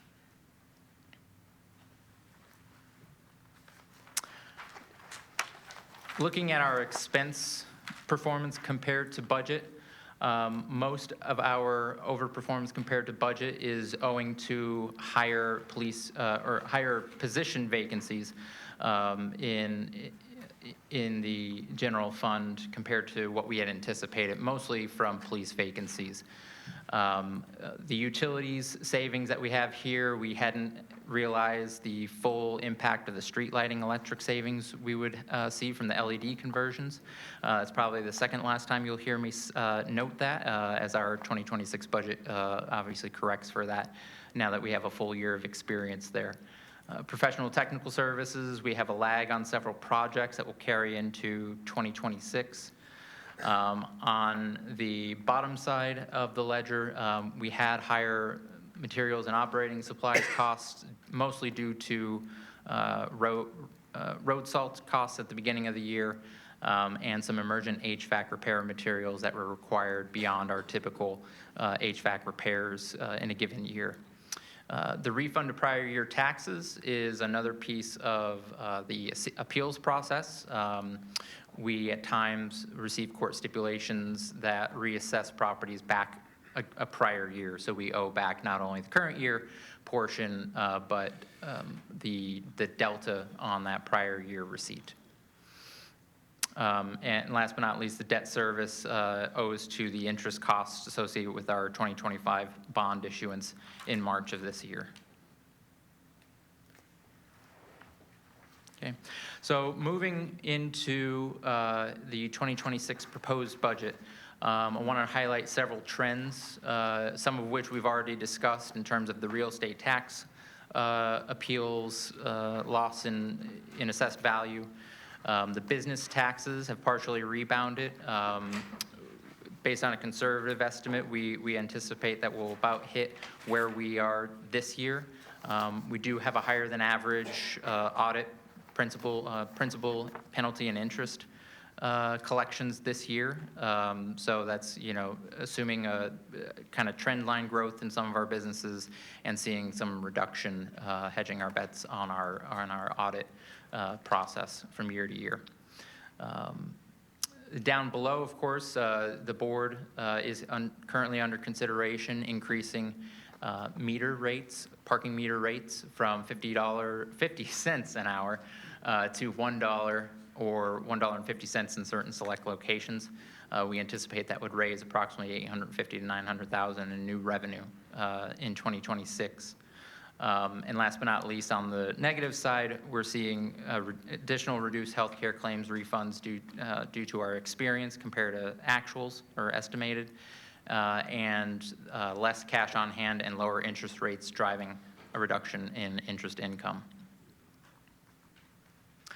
On the expenditure side, the pressures here are headlined by our healthcare. After years of far below healthcare, below average premium growth, we were hit with kind of a double whammy here with a 19.9% premium increase. Most of the average consortium that we're a part of witnessed a 10% increase plus or minus their utilization. So this 10% increase in general health care inflation unfortunately hit at the same time as our utilization going up, which doubled up that rate. A positive from a workforce perspective is that we expect our vacancy rate to fall. Our current vacancy rate is in the 7 to 8%, driven up by the police vacancies, of which you're well aware of, which are above 10% of our uniformed contingency. With the positive civil service exam volumes that we saw in the spring, we're hopeful to be able to fill much of those vacancies in 2026. Our non-uniform vacancy rate is at a very modest 5%. So we expect to close that gap considerably next year compared to where we're at currently. We also want to, see pressures obviously in the solid waste fund. The 5% rate increase does not cover all the needs in that fund. That's more of an immediate need. The equipment fund is kind of nearing the end of its policy to reduce its previously substantial cash holdings. And we will likely need to return the general fund to fully funding its replacement costs to our internal service fund in the near future. So our proposed budget figures headline are in front of you here. The proposed budget plans for $83.8 million of expenditures while raising $79.3 of revenues and the use of fund balance to the amount of $4.6 million. This would result in an ending fund balance, if it came to fruition at end of 2026, of $18 million, or just above 21% of fund balance, which is still above our target policy of minimum 12, recommended 15 to 18%. Of course, to get to this proposed budget, we do include a 9.5% real estate tax increase in addition to those parking meter rate increases that were discussed earlier this month. Absent these revenue recommendations, the deficit spend would be over $8 million and would put us within our fund balance policy very quickly.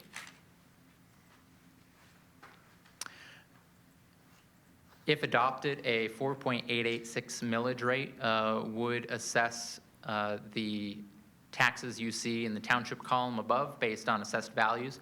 The median value for a single family dwelling in the township is $287,600 of assessed value. It would see a tax bill of $1,405 under this millage rate, compared to the over $10,000 for the school and $1,600 at the county, both of which are at their current rates. County has not released its proposed 2026 budget as of the time that this presentation was developed.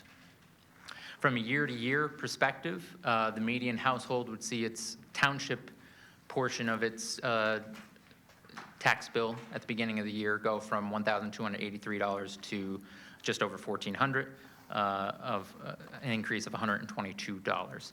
I'll remind those watching from home and in the public that recall that these are assessed values and not market values. The county has not reassessed since 1999. So if you bought a house recently for $600,000, your assessed value is probably a third of that. So these are not market values, these are assessed values. Okay. The 2026 proposed general fund revenues are shown here at a high level. If adopted, the proposed millage increase would entail real estate taxes comprising 46% of our budget, all taxes including business, transfer, and local services, in addition to the property tax, total 78% of the revenue budget. And this slide just details some of the year-to-year budget-to-budget changes. I will note, of course, the 9.5% tax increase here would only conservatively increase the real estate tax line item by about 8% due to those assessment trends that we noted before. As I mentioned before, the business tax is held at our EA, which is an increase from last year's budgeted value of $16.5 million. Of course, at the bottom, you see we are reducing our realty transfer tax based on performance recently, although much of that is owed to wherever mortgage rates go in the near future. The PEMIC refund, as we talked about already, with the claims utilization and the zeroing out of the one-time ARP interest transfer at the bottom. Our general fund expenses by department are shown here. Of course, police and public safety being the largest cost center of the general fund, being 38% of the budget. General government and public works, 13% each. General government, of course, being a host of departments, including manager's office, finance, board of commissioners, HR, IT, legal, and some non-departmental expenses. Debt services at 11.5%, and so on and so forth. The general fund is a very personnel-heavy budget. Of course, providing services is mostly a personnel way of doing things in the general fund. Salaries, other compensation, and benefits comprise almost 2/3 of the general fund budget.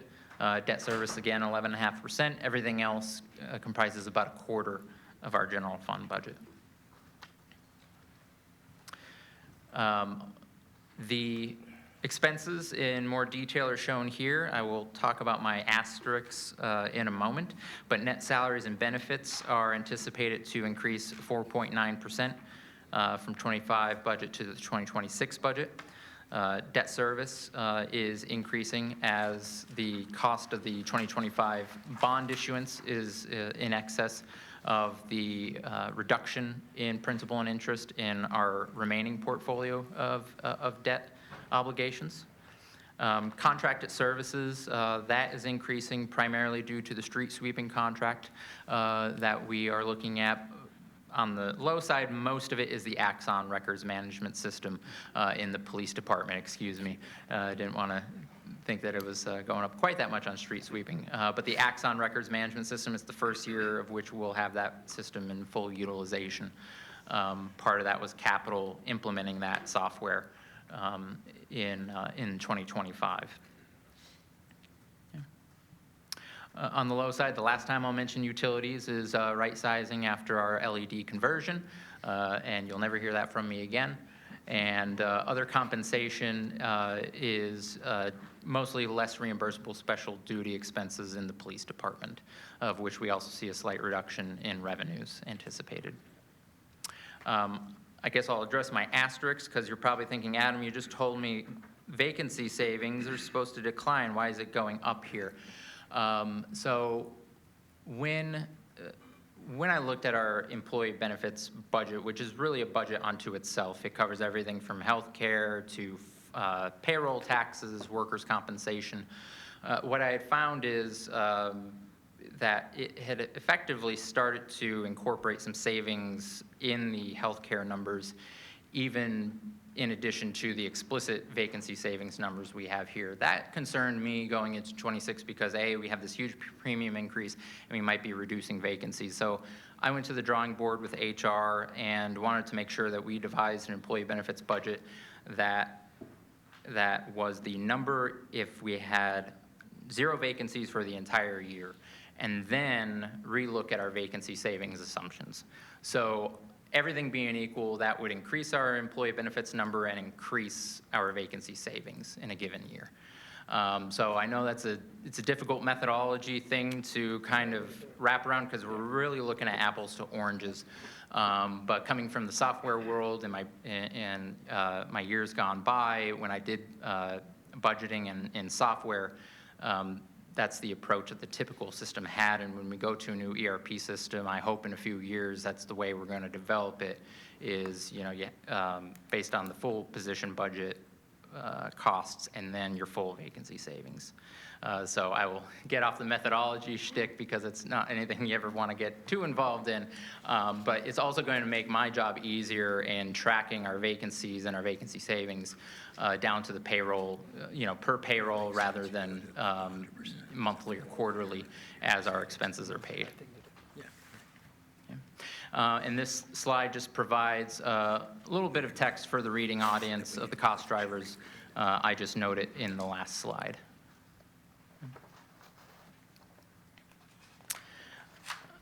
Of course, being general fund, our largest cost is personnel due to the cost pressures here in the proposed tax increase. We are not bringing forward any new full-time positions proposed for 2026. The Budget does include, as obligated by our collective bargaining agreements, 3.5% wage increase for the uniformed officers and the Workers Association. We include a 3.5% tax increase, 3.5% salary increase for non-uniform or non-union positions, excuse me. But of course, that requires board action, and we'll bring that forward at our December Finance Committee meeting. Okay. Just to reiterate on the employee benefits, of course, the 19.9% healthcare premium increase. We are seeing some dental premium increases. Vision is being held at 2025 rates. Earlier this year, we passed a resolution relating to our pension costs. I'll just remind you here that our anticipated township costs for our pension obligations next year is $450,000. However, any higher than anticipated state aid growth can generate savings here. As I noted before, debt service is 11.5% of our general fund budget, which is a lower percentage than typical in the last 15 years. That's been owed partially to the availability of American Rescue Plan money to finance some of our capital needs. The township, of course, as I mentioned before, did issue debt in 2025, bringing in $25 million of proceeds split between the Capital Projects Fund and the Sanitary Sewer Fund. We do anticipate that we're looking at a late 2026 or early 2027 bond issuance based on the capital spend that we're seeing right now to finance the later half of the 2026 CIP and into 2027.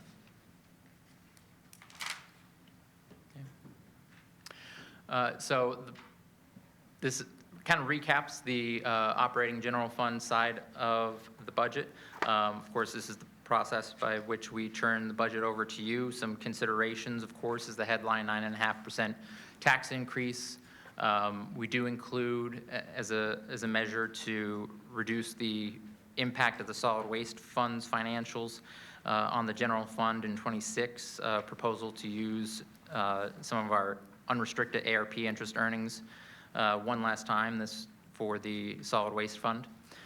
Of course, the contribution level to our fire companies and our under review nonprofit allocation applications will be forthcoming in an amendment in December.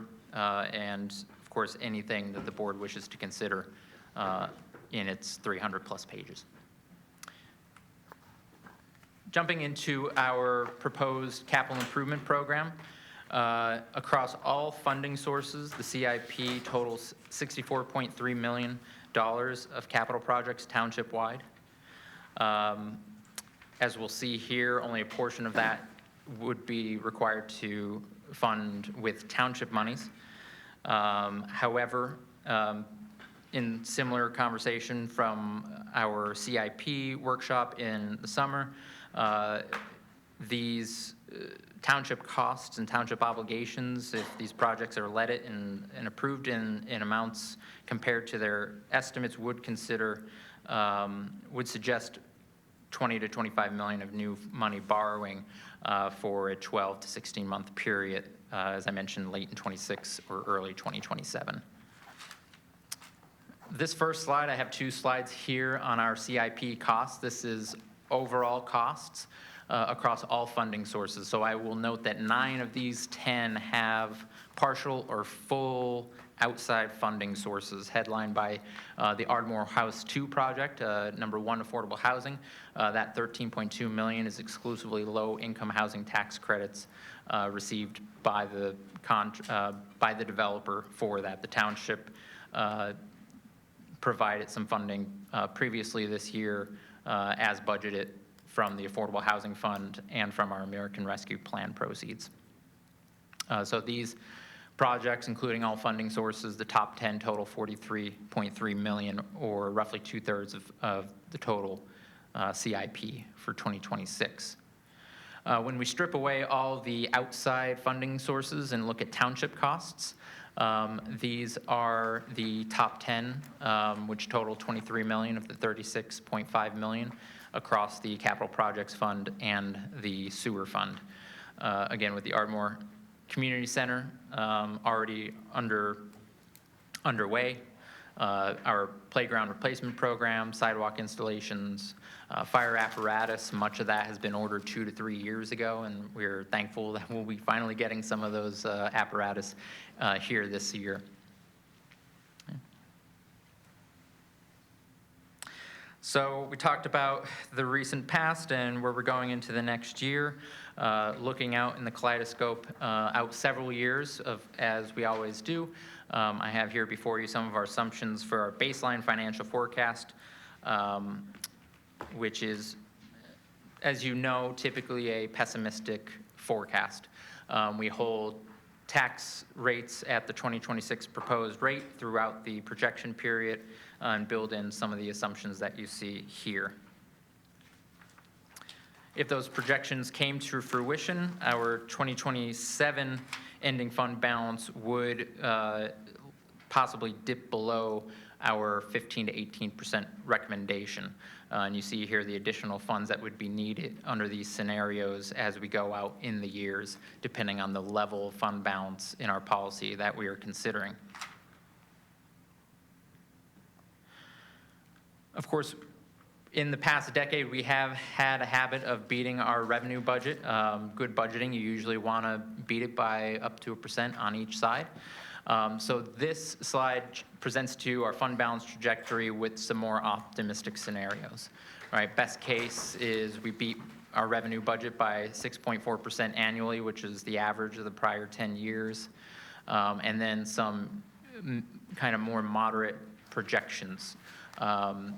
I did kind of retrofit this to 2020, and we were somewhere between the purple and the blue line back then. But I think the story of the last few years is that we're seeing some of the huge peaks and valleys in business tax subside, which makes me think that maybe, I don't want to hedge on that purple line coming to fruition. The baseline, of course, at the bottom is from the prior slide, and the BPT trend line holds everything at budget, but inserts some of our more optimistic business tax projections out into the future.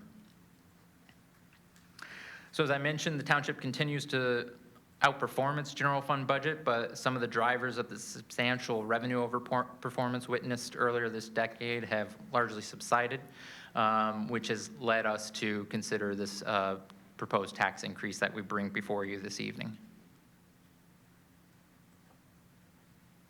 I will just touch upon, because we did discuss it last year, and it has been asked of me, credit rating agencies, and I'll just remind you that credit rating agencies consider many factors when they consider the township, and we are still at the highest level, according to Moody's and S&P at their AAA bond ratings. Each agency considers all of our township funds. The general fund, of course, is the main driver of our fund balance. It comprises 75% of our financials that are considered. And I'll just remind you that the Moody's rating agency updated its methodology and put a stronger emphasis on fund balance ratio, as you see here. You don't have to hit AAA in every single category, as you'll see on the next slide, to hit that. So while we're not bringing forward any recommendations around fund balance policy, part of the impetus of increasing the tax rate under this proposed budget is to not drive down that fund balance too quickly, which is also a consideration that the credit rating agencies look at, not just the threshold, but the trend line. And here we just provide our Moody's credit rating scoreboard from the last time that we went out to the credit rating agencies for our bond issuance. As you can see, we scored the highest you can on resident income ratio and very well in the economics.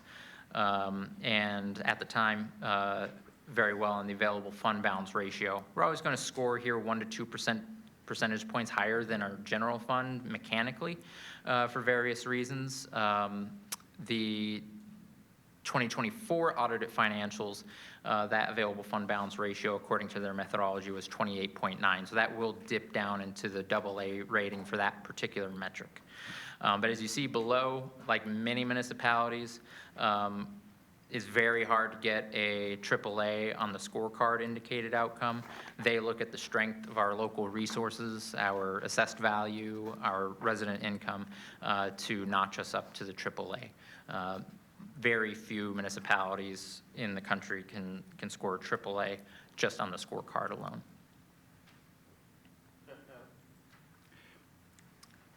Commissioner Rossman, if you wouldn't mind, I'd like to Almost done. have Adam finish. He's getting close to the finish line, and then we'll go to Q&A. And as Commissioner Zelov outlined at the beginning, I just outlined here some of the next steps in the budget process with our first budget hearing in a week at the November 19th Board of Commissioners meeting, a December 3rd Finance Committee meeting, and a December 17th Board of Commissioners meeting. I'll be happy to answer any questions you have. Thank you very much, Adam, for that very thorough report. Before we go to committee member questions and comments, I'd like to ask if there's any members of the public with us this evening who have any questions or comments. Yes, sir, please come to the microphone and tell us your name and where you live.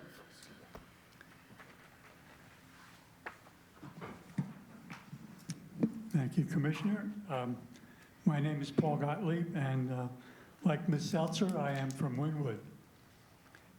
I had an opportunity to review the general fund budget online, and I had a couple questions that I wasn't able to answer.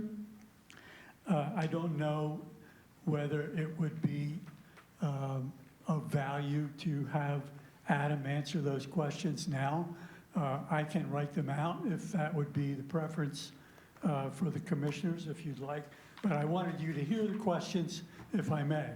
Yes, and our procedure is typically to have any and all comments heard, both here in the room and then online, and then Adam can follow up with answers.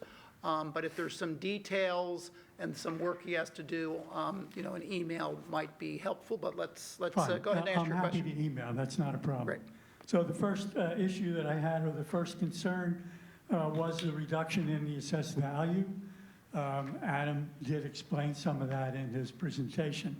And I would say initially that it's not clear to me whether any of these particular questions would lead to some substantive change in the finances.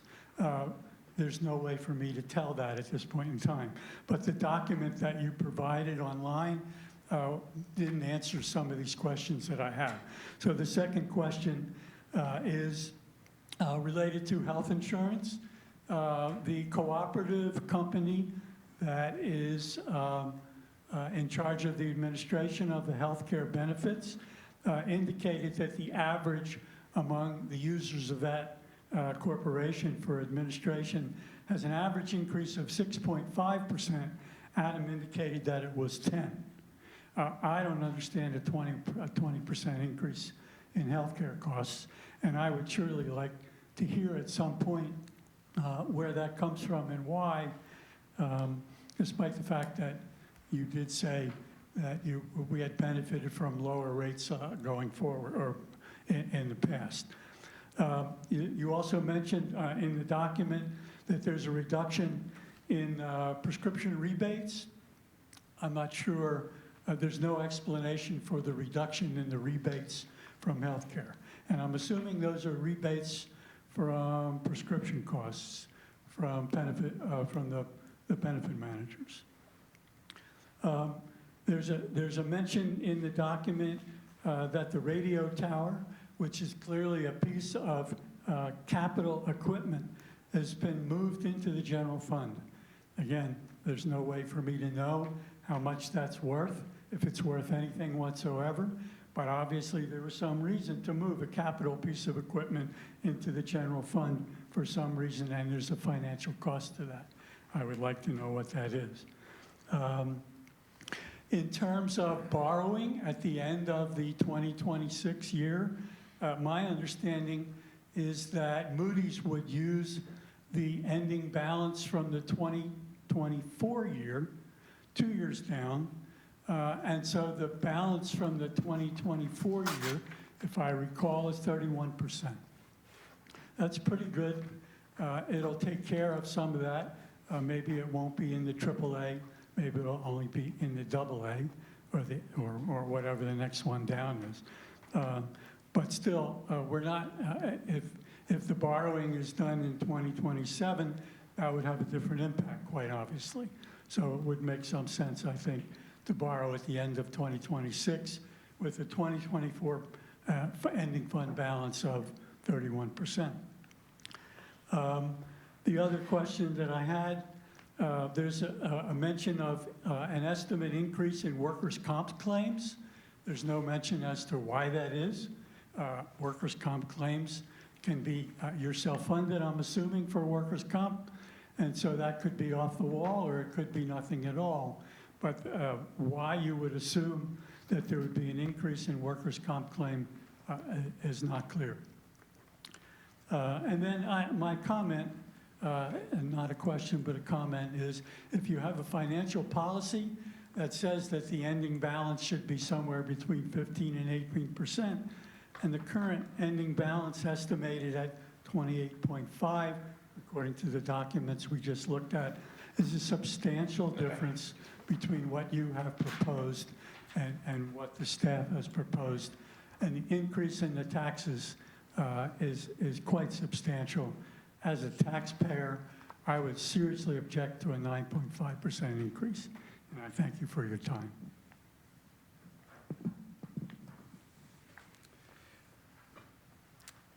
Allow me to finish writing a few of the notes from your good questions. Okay. Thank you very much, sir. Those were excellent questions. Any other members of the public have any questions or comments on Adam's presentation on the proposed budget and capital improvement programs?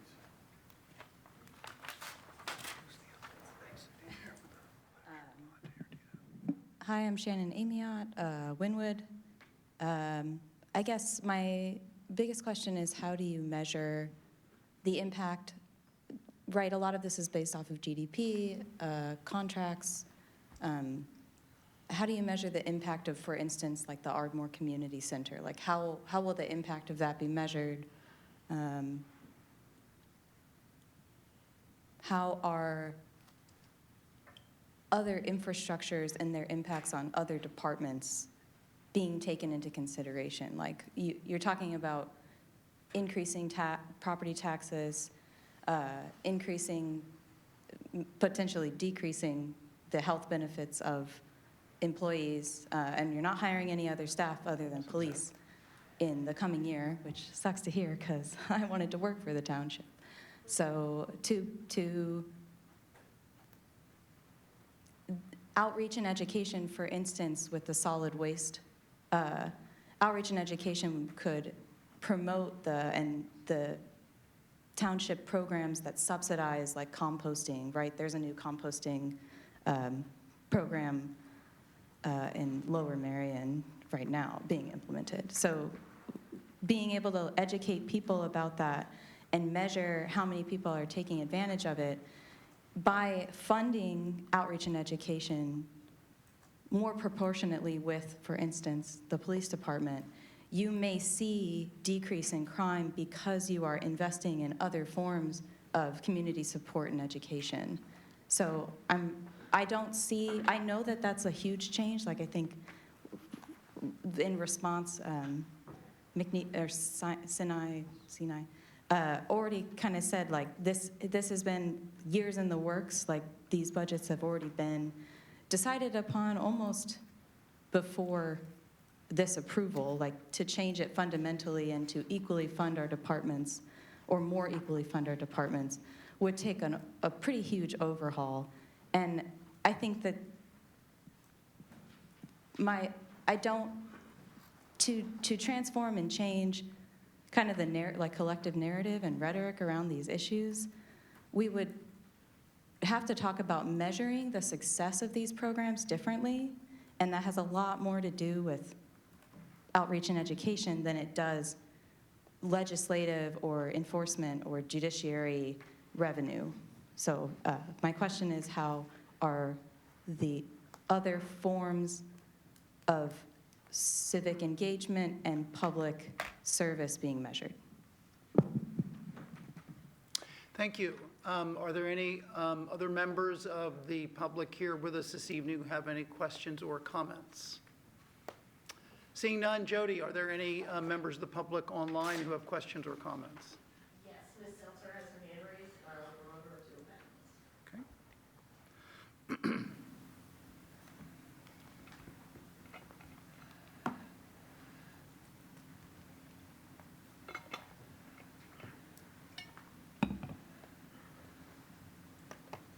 Sorry, it takes me a little longer to hit the buttons on my phone rather than the computer. I had this same, Adrian Seltzer, Wynwood. I had the same question about the fund balance percentage and the amount of the tax increase. I did hear that making that fund balance go down too quickly does affect the credit, the AAA bond rating. But is there a way to balance that a little so we aren't hit with such a large tax increase this year? I think that I would say that at least holding off borrowing as long as possible, because it appears that the interest rates are going to keep going down, and that could help us on that end.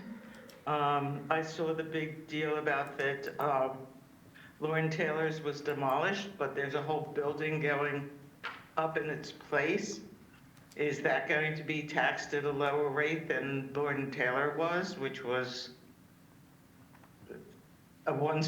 basically a two-story building? I assume that they have been taking this stuff into consideration, but I think clarity with that would help with selling the budget. That's it. Thank you. Okay, thank you, Ms. Seltzer. Jody, anyone else online? No. Okay. All right, Adam, so we've heard some questions, number of questions from members of the public. Do you want to answer some of them, all of them? Do you want to answer them next Wednesday? I think there's probably some that you can answer. Yeah, I can tackle some, not all. On the, the timing of the next issuance, obviously we have a 2024 audited financial statements available. When we go to borrow, whether that's mid to late 26 or early 27, even if the 2025 audited financials aren't ready, the credit rating agencies do ask for unaudited financials. So they would still have an idea of the financial impact of 2025, even if the audited financials are not finalized at the time of that issuance. I'll check on the workers' comp language. That may just be poor wording, not necessarily claims, but over the long term, we peg our workers' comp costs as a percent, as a multiple of payroll, and payroll grows. So that might just be poor wording on our part. As it relates to the fund balance policy, what it does say is that when we're above 18%, that the manager and staff will bring forward a recommendation to draw it down towards the fund balance policy. It doesn't say that has to be in one fiscal year. So part of this budget is drawing down on fund balance, and I feel as though that meets the recommended fund balance policy. We're not drawing it down to 18% in 1 year. We feel that would be too quickly. But there is, a conscious decision on the board when it was nearing 40% to draw it down through the budget process. And I feel that meets the policy. Just want to be clear, we're not reducing health care benefits in any way. So, our costs are going up, they're contractually obligated, and we'll discuss healthcare benefits with our unions, but we are not reducing healthcare benefits in any way. And the impact of infrastructures is interesting. I know, at least in part with our various grant applications that we do put out, we do have to speak to the impact of our capital improvements on the community, and I'm sure that was a big part of why we were awarded money from the state to partially fund the community center. So, some of that is out there, in internal documents and grant documents. Whether or not we follow up after the fact and assess impact is another thing, because it's a very difficult thing to do, having considered some statistical career paths that I ultimately didn't go down. And I think that's all I'll be able to answer tonight, but I'll be definitely willing to answer the other questions in the coming weeks. Thank you, Adam. Ernie, do you want to add any responses to the questions asked and comments made in public comment? Sure, I can answer a couple questions. Reduction in assessed value. Every 1% reduction in assessed value equals a loss of about $330,000. Just like every increase in the tax rate gives us an increase of $320,000 to $330,000. So, as Adam explained, the last 2 years, loss of over 1% of assessed value in each of the last 2 years has cost us over $300,000. And of course, that loss will continue on into the next year, because we don't see any reason why the assessed value will jump back up until some of these buildings that we're talking about being demolished actually get built.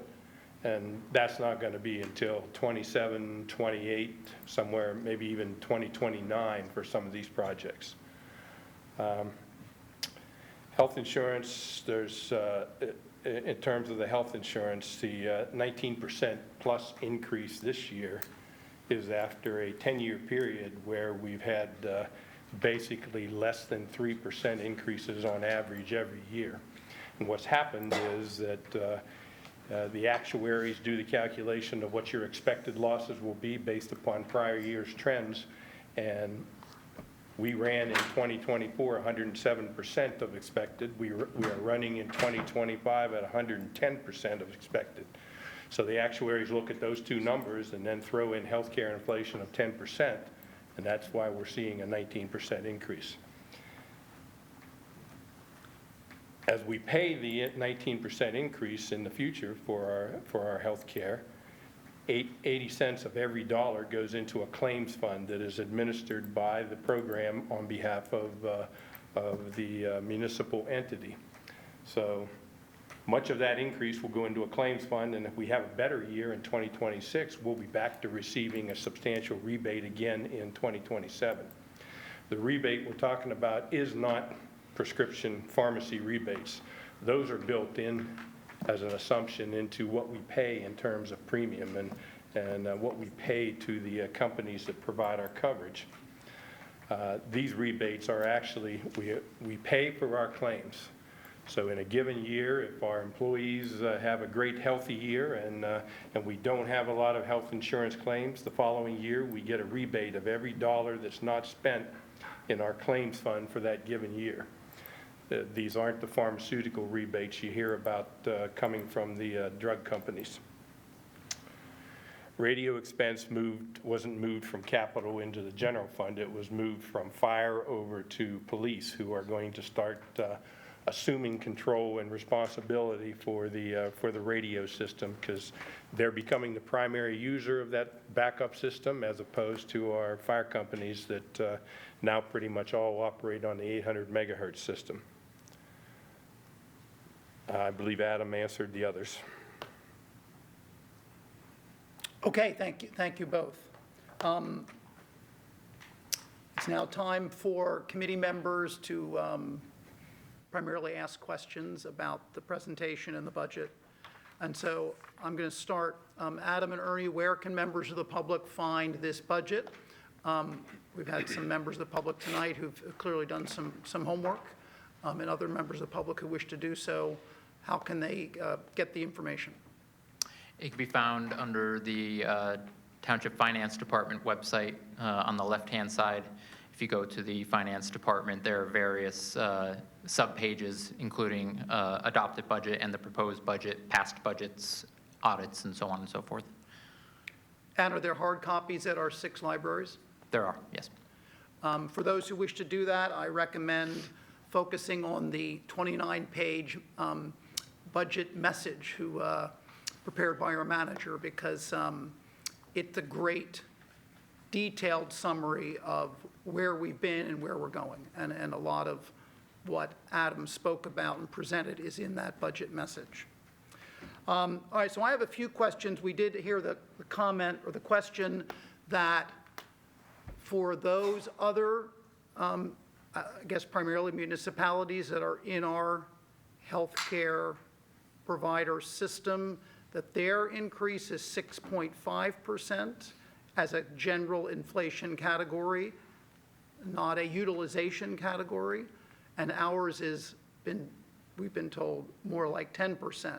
So Ernie or Adam, can you explain that difference if that's accurate?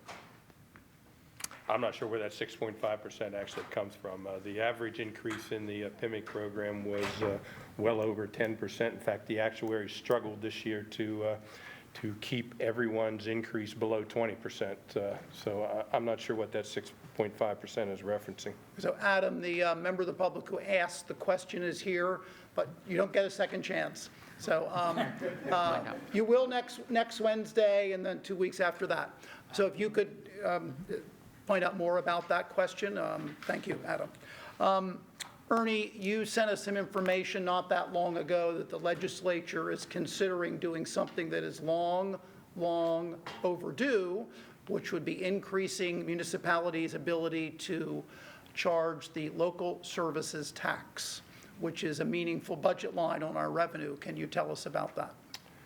There was a bill that was being circulated in the legislature that would have upped the maximum amount of local service tax that can be assessed by municipalities. It hasn't gone anywhere, but it would have easily increased our local services tax by $1 million or several million, depending on where they ended up with that bill. That would have made a significant difference. The current local service tax is only $52 a year, and it applies to anyone that is working in the community.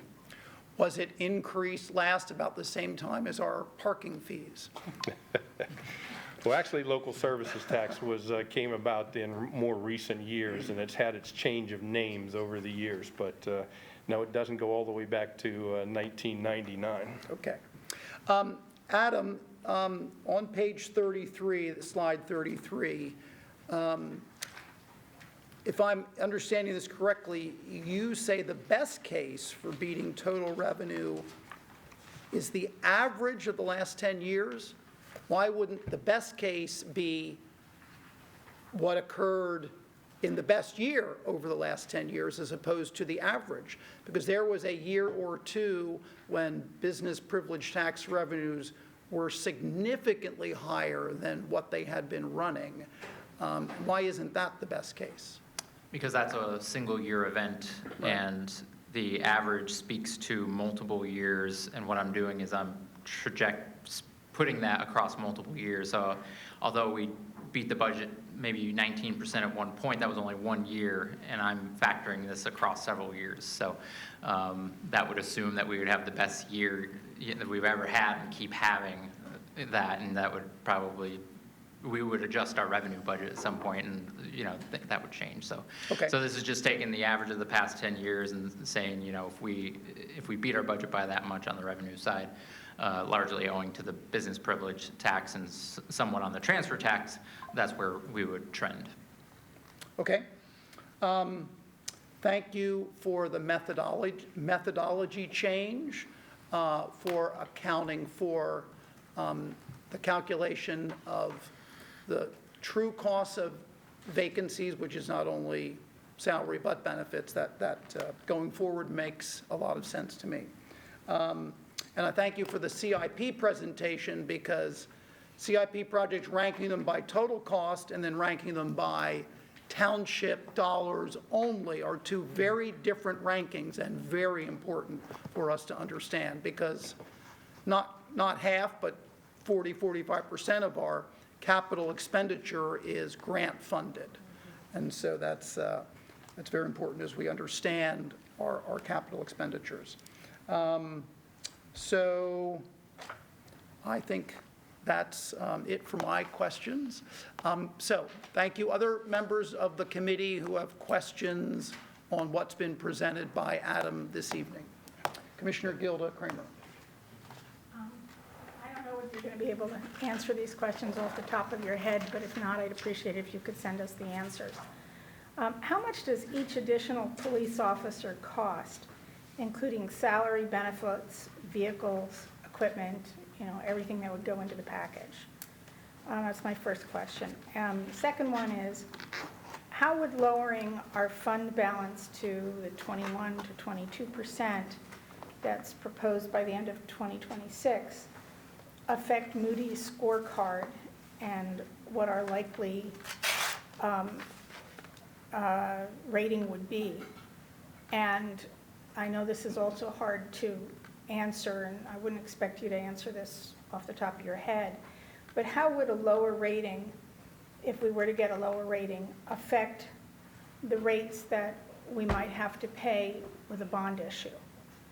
And, and then the third question I have, sort of depends in part on what some of these answers would be. And I've asked this question before, is that will we be getting a revised proposed fund balance policy to consider in the near future?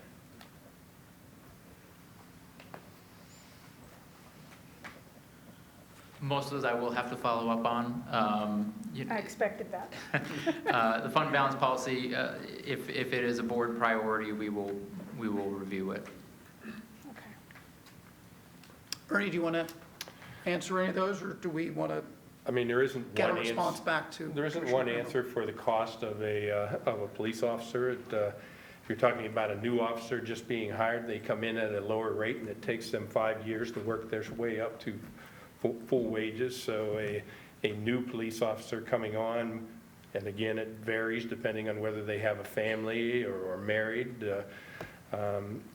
may be in the realm of $125,000 to start, between wages and benefits. It could be as low as $115,000 if they're a single, without a family or a spouse. And then again, the cost of a police officer grows over a period of time as they inch up through the salary schedule and become a full police officer. But I guess my concern is not just what the salary and benefits would be, but, obviously we have to have additional equipment for them, and we have to have additional police vehicles. And so I'm trying to get an idea of what the total package would be for adding a police officer. Certainly there's a cost to outfitting a new police officer with uniforms and vests and equipment.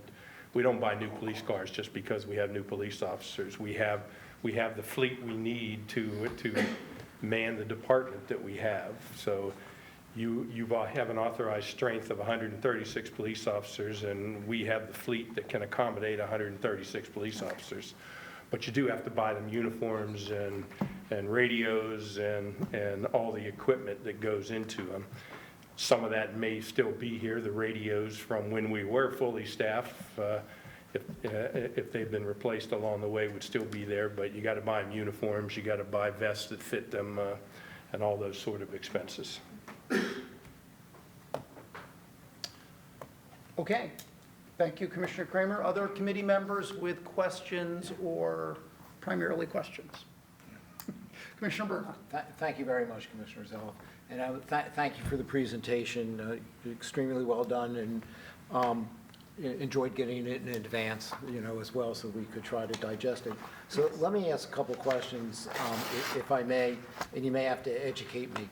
And one of which has always been hard for me to completely understand. So somebody goes and they buy a commercial building, and their plans are, I'm going to renovate it, knock it down, I'm going to do whatever I'm going to do. At the time of acquisition, that price can be predicated upon a number of things depending upon what the building is.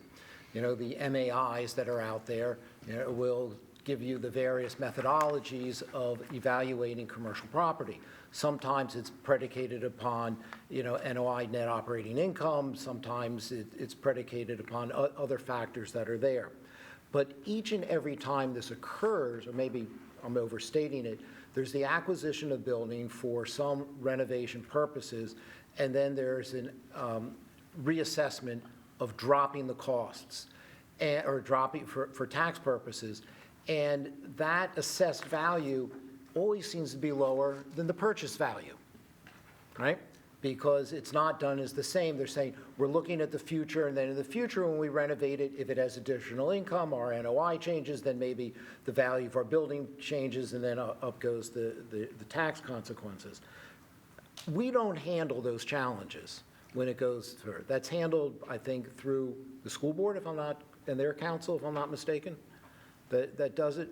And what I'm questioning, borderlining critical, is the results of this, and maybe we want to take a harder look at some of these assessments and the manner in which they are being handled, because I would submit that we may want to have some discussions with that, and maybe we might be able to impact that, those changes.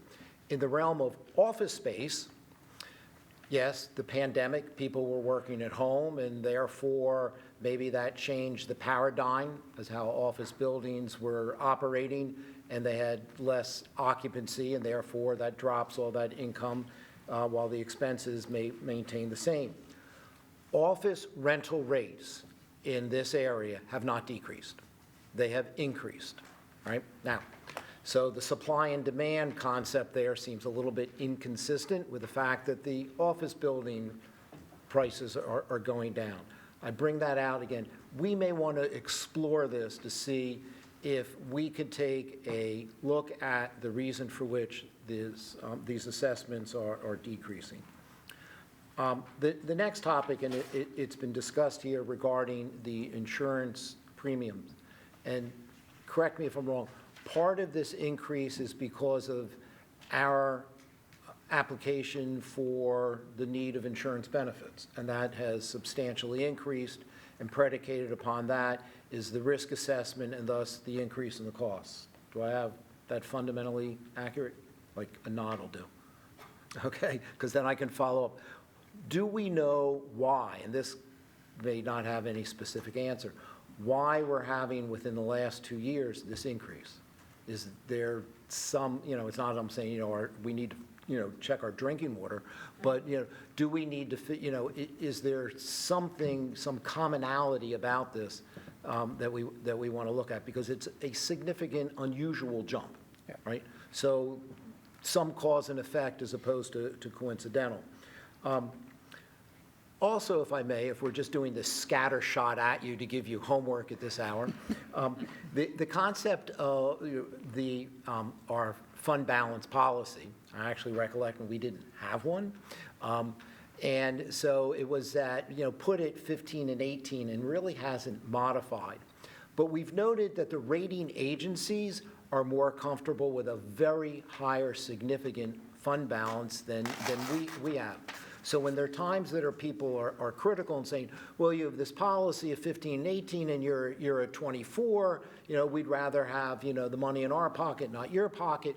And then we state, well, we get a benefit by the AAA ratings we have because we have this additional, we have funds in excess of our fund policy. We may want to re-examine the policy so it's more in line of what we're finding with the AAA bond rating, because dovetailing in one of the questions that Commissioner Kramer asked, absent that AAA bond rating, our debt service will go up. All right, how much, I'm not sure, but it will go up. Which then leads to my next question. And again, I may not be following. Our current debt service is whatever it is, 11%, whatever, you know, the number is. And your projections are that it will increase 9%, but we may not be going to the market for new financing until maybe even 2027. Why in the next year are we increasing 9%? Wouldn't it maintain an even keel? I may be missing something as to that explanation. And then last but not least, want to make sure that I give you enough homework. Our CIP program is really very robust, and when we went through this, we noted that we have a lot that's on the plate, and what we find consistently is that we itemize A, B, and C different projects and which ones we're going to get done in a particular year. And while I have absolutely no statistics whatsoever to back this up, I would tell you that there's a consistent percentage that whatever we stated we were going to do this following year spill over to the next. Do we want to take another look and say, all right, which one of these projects may spill over to the next so that we can look at our budget to say, what are we really going to need for this year so that we might want to counterbalance the sticker shock of a 9.5% increase, which, keep in mind, is on top of a 6.5% increase, which followed 14 years of zero increase. That we may want to look at that so that we can analyze, all right, is this really, the number that we need, or is there something that is not going to really happen until 2027, and we can, adjust to smooth out the increases that we want. So with that, Adam, it's a couple minutes before 9. If you can get back to me by 9:15, that'd be fine. No, seriously, thank you very much. Thank you. And Adam, if you and Ernie want to, respond to these questions as you're able, and then you can do so later as for those you can't respond to now. I'll start. Assessed values. If you buy a building for $3 million, and the assessment only shows that it's worth $1 million, you don't get an increase in the assessed value just because of the sale.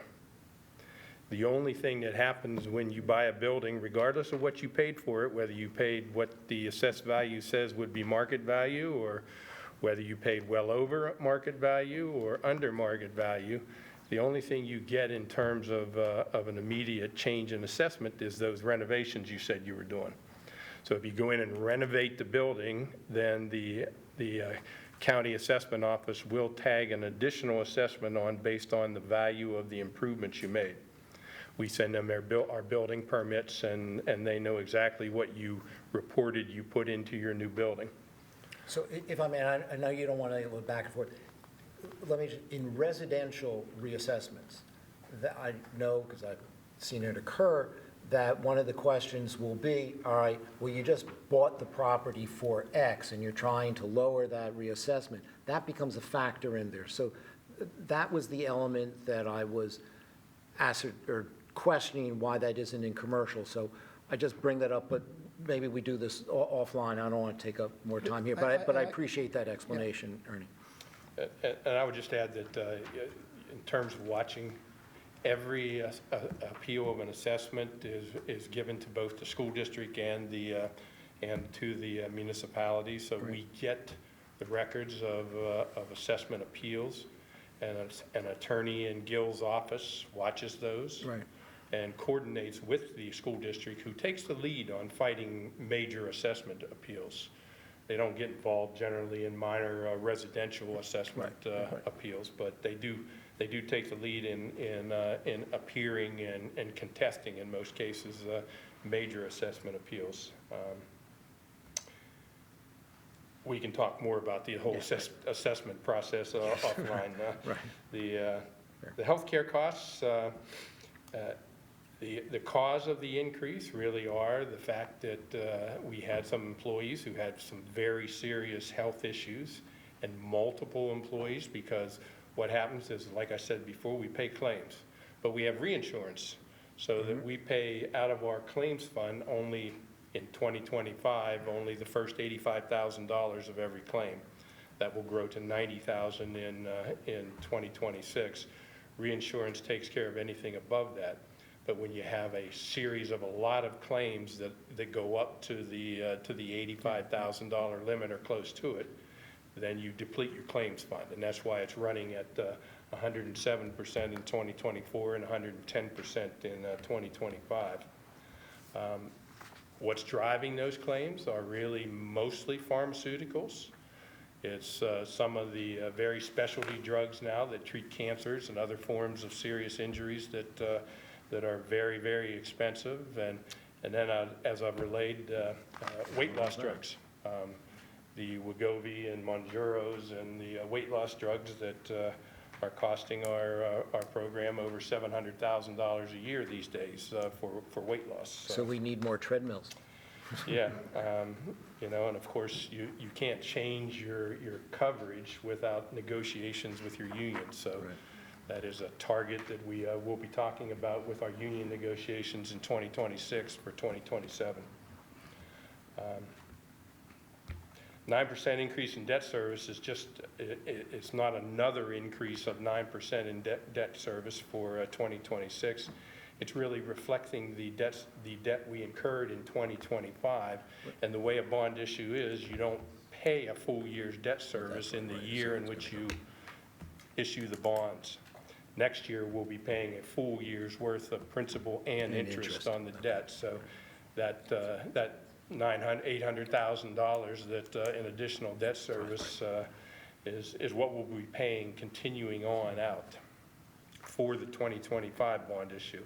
And you can expect that if we have to issue debt again in late 26 or early 27 to fund the CIP, and we really are only funding the projects we expect to actually incur costs, but you could expect that we would have another 9% increase in debt service if we issue that kind of $20 to $25 million bond issue again.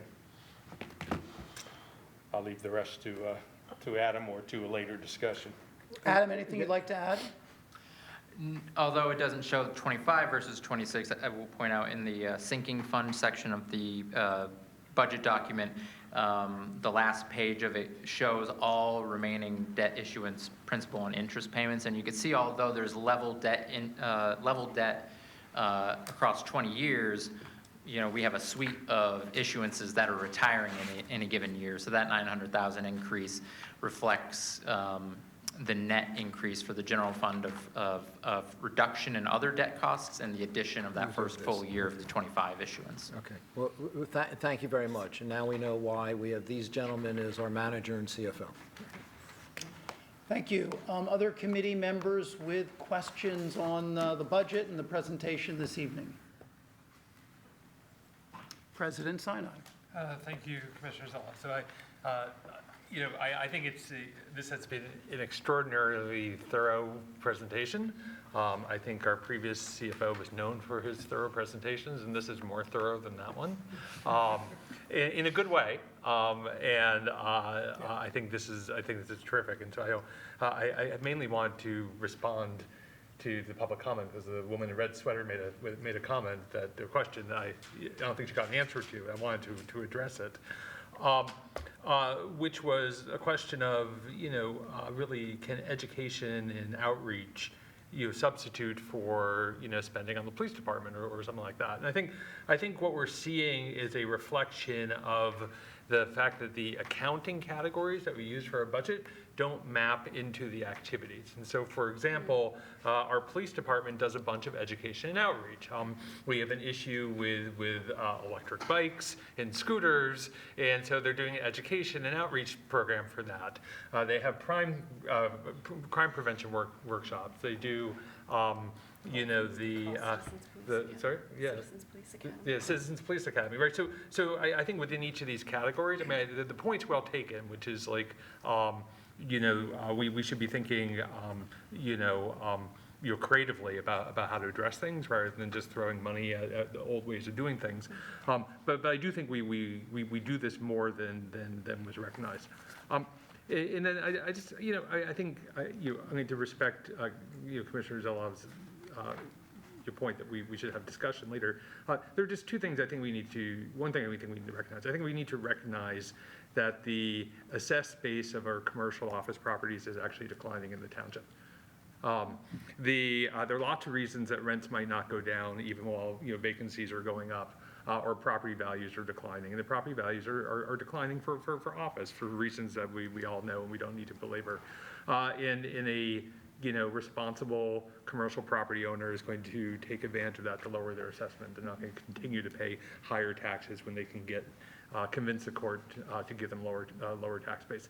And we're just going to need, and I think our township management recognizes that in their budgets, and I appreciate them doing that. I think we learned a lesson last year when we voted a 6.5% tax increase, and we netted 5.5% because we're in a declining office market, and things get reassessed.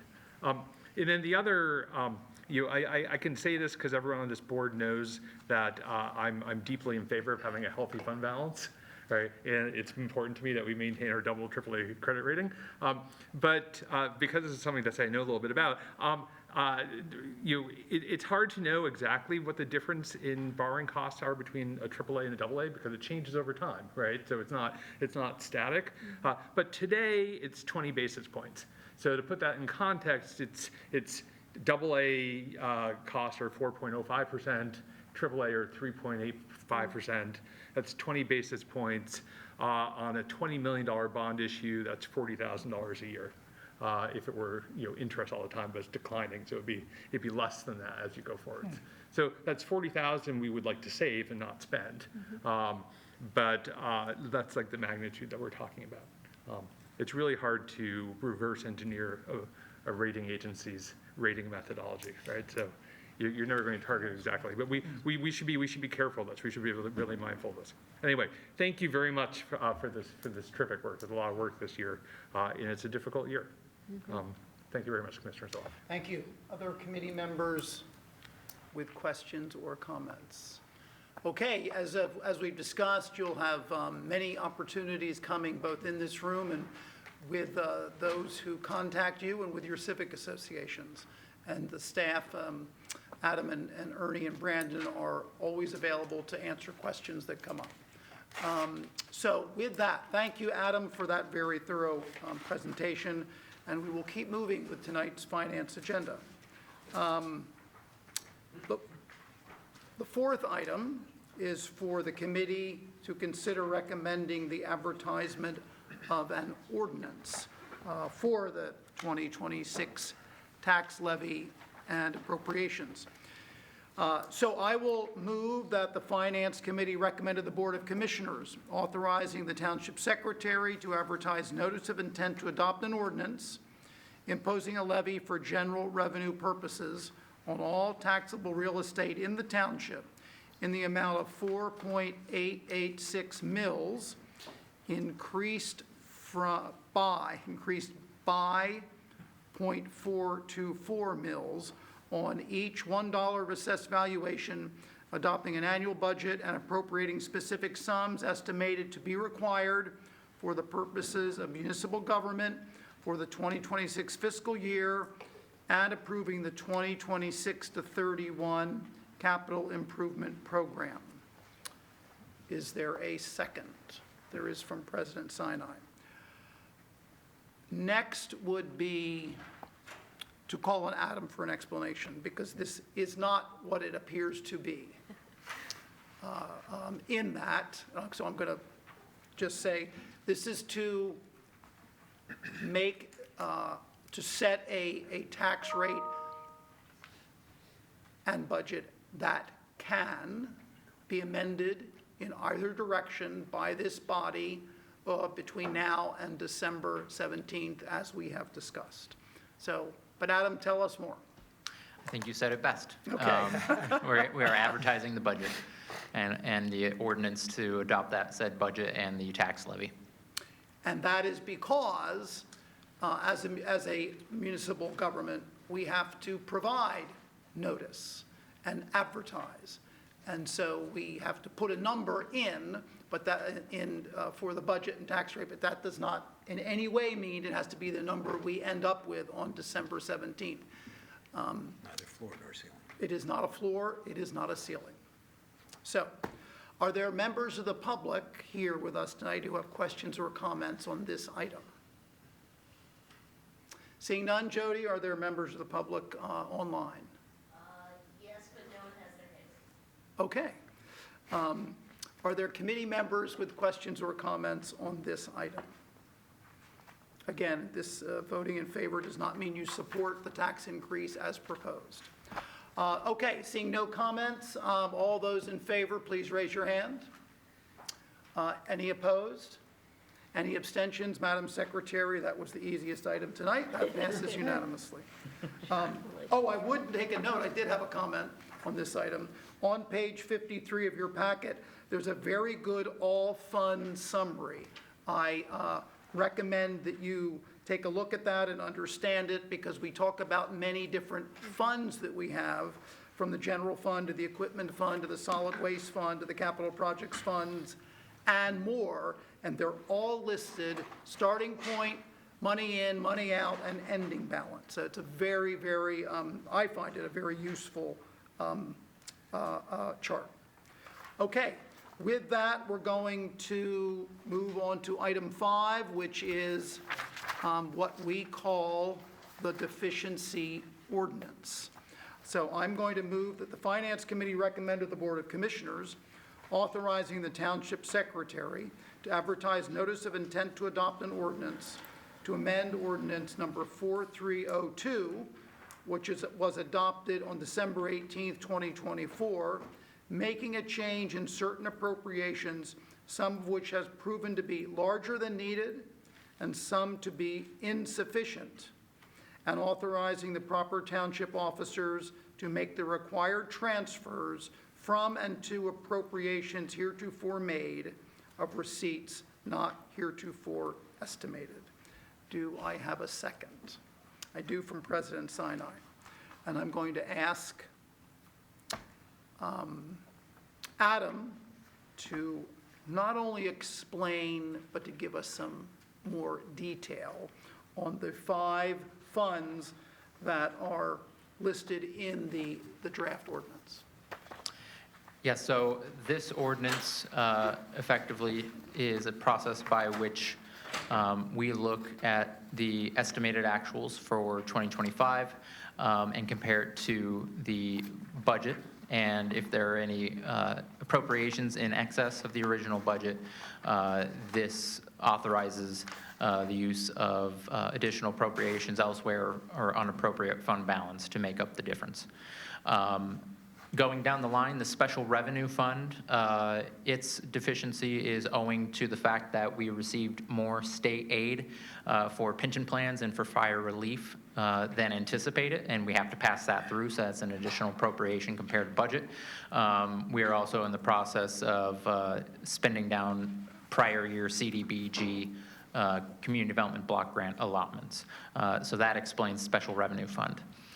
The Affordable Housing Fund is an accounting difference from what we did in the budget. So at the end of the day, we still provided $1.7 million of funding for the Ardmore House 2 project. The funding sources in the budget anticipated that the money would go from the Affordable Housing Fund in the amount of $700,000 and $1 million from American Rescue Plan into the Capital Projects Fund.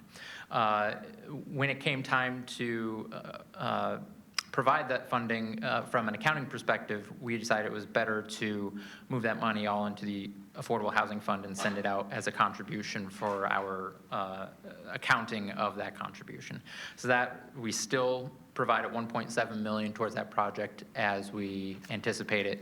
It's just the accounting of it is different than what we anticipated in the budget. So it does show as additional appropriations in the Affordable Housing Fund, but it's matched by those additional transfers in. The American Rescue Plan Fund is just a drawdown of those monies that need to be spent by the end of 2026, a little bit faster than we anticipated in the budget. The sinking fund of $293,000, that is owing to the first interest payment on the 2025 bond issuance. It was made up with additional transfers from the general fund and the sanitary sewer fund in their proportional share of that issuance. Last but not least, the sanitary sewer fund, we do anticipate higher costs to Philadelphia for our flows. The flows were higher than anticipated on the sanitary sewer fund, and we did have some overages and overtime to address some emergency responses that unfortunately for us happened on a Saturday and or Sunday and a holiday, which are paid at higher rates than typical overtime. Thank you. Do any members of the public here in the room have any questions or comments on this item? Seeing none, Jody, are there any community members online with questions? No one has their hand raised. Okay. Questions or comments from committee members? This is the ordinance in which we true up the budget. We never adjust the budget once we approve it at the end of the year, and it provides the guardrails for management and the limits on what they can spend. And if there is spending over the budget for the reasons, if that occurs, then we have this deficiency ordinance, and Adam provided an explanation. Ernie and I had a conversation, I believe it was yesterday, about this. And Ernie, maybe you can just elaborate a little bit that you think that perhaps in the future, we should be somewhat more specific on this. Yeah, I would suggest that the detail that you just had Adam go through really should be a part of the ordinance. We'll do that next year as part of the deficiency ordinance. This, as you said, is a housekeeping matter. You can either do it as you go throughout the year, constantly making budget amendments, which is a lot of time, a lot of effort. We don't do it that way. We do the deficiency ordinance at the end of the year one time to true it up.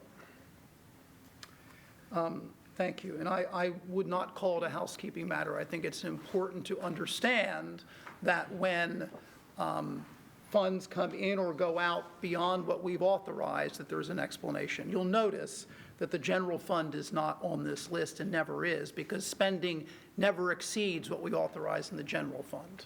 That would be very, very unusual. Okay, other committee members with questions or comments on this item? Seeing none, the motion's been made and seconded. All those in favor, raise your hand. Are there any opposed? Excuse me, are there any abstentions? There are not. Madam Secretary, that motion passes unanimously. And we're on to the final item on the Finance Committee agenda for tonight. I'm going to move that the Finance Committee recommend to the Board of Commissioners authorizing the Township Secretary to advertise a notice of intent to adopt an ordinance to amend the Code of the Township of Lower Merion, Chapter 138, entitled Taxation, to implement Chapters 3 and 4 of the Pennsylvania Affordable Housing Unit Tax Exemption Act, which is Act 58 of 2022, to authorize real estate tax exemptions for new construction and improvements to affordable housing units in designated deteriorated areas, and more broadly throughout the township, providing that for definitions, designation of deteriorated areas, application and approval procedures, limitations and conditions, enforcement, severability, and an effective date. Do I have a second? I do, from Vice President Kramer. So I'm now going to thank Adam for his excellent work tonight. He's gone. He got out the door. He's in the hallway to give him credit. Put my head down to read the motion, and things change quickly. He's in the hallway to give him credit. Didn't make it out of the building just yet. So I'm going to call on our assistant manager, who's going to speak clearly into the microphone and tell us more about this. Absolutely, and I'm going to invoke the spirit of our brief community development committee meeting last week, and brevity is the key word here, right? So as the Commissioner Zeloff said, we're seeking approval to advertise amendments to the code, Chapter 138, which is our taxation code, which would allow the township to implement portions of PA Act 58 of 2022, which essentially is a tax abatement program for the purpose of promoting the creation of affordable housing units in the township. The issue briefing does outline the specifics of what this would do, but just to highlight a couple key points. This does not necessarily grant exemptions to every single affordable housing unit that comes forward in the township. This is in spirit and enabling legislation that would allow us, if it's adopted later this year, to implement those sections, Sections 3 and Section 4 of Act 58, which would allow us or allow the commissioners to entertain the idea of granting tax exemptions to incentivize private investment for the purposes of creating affordable housing.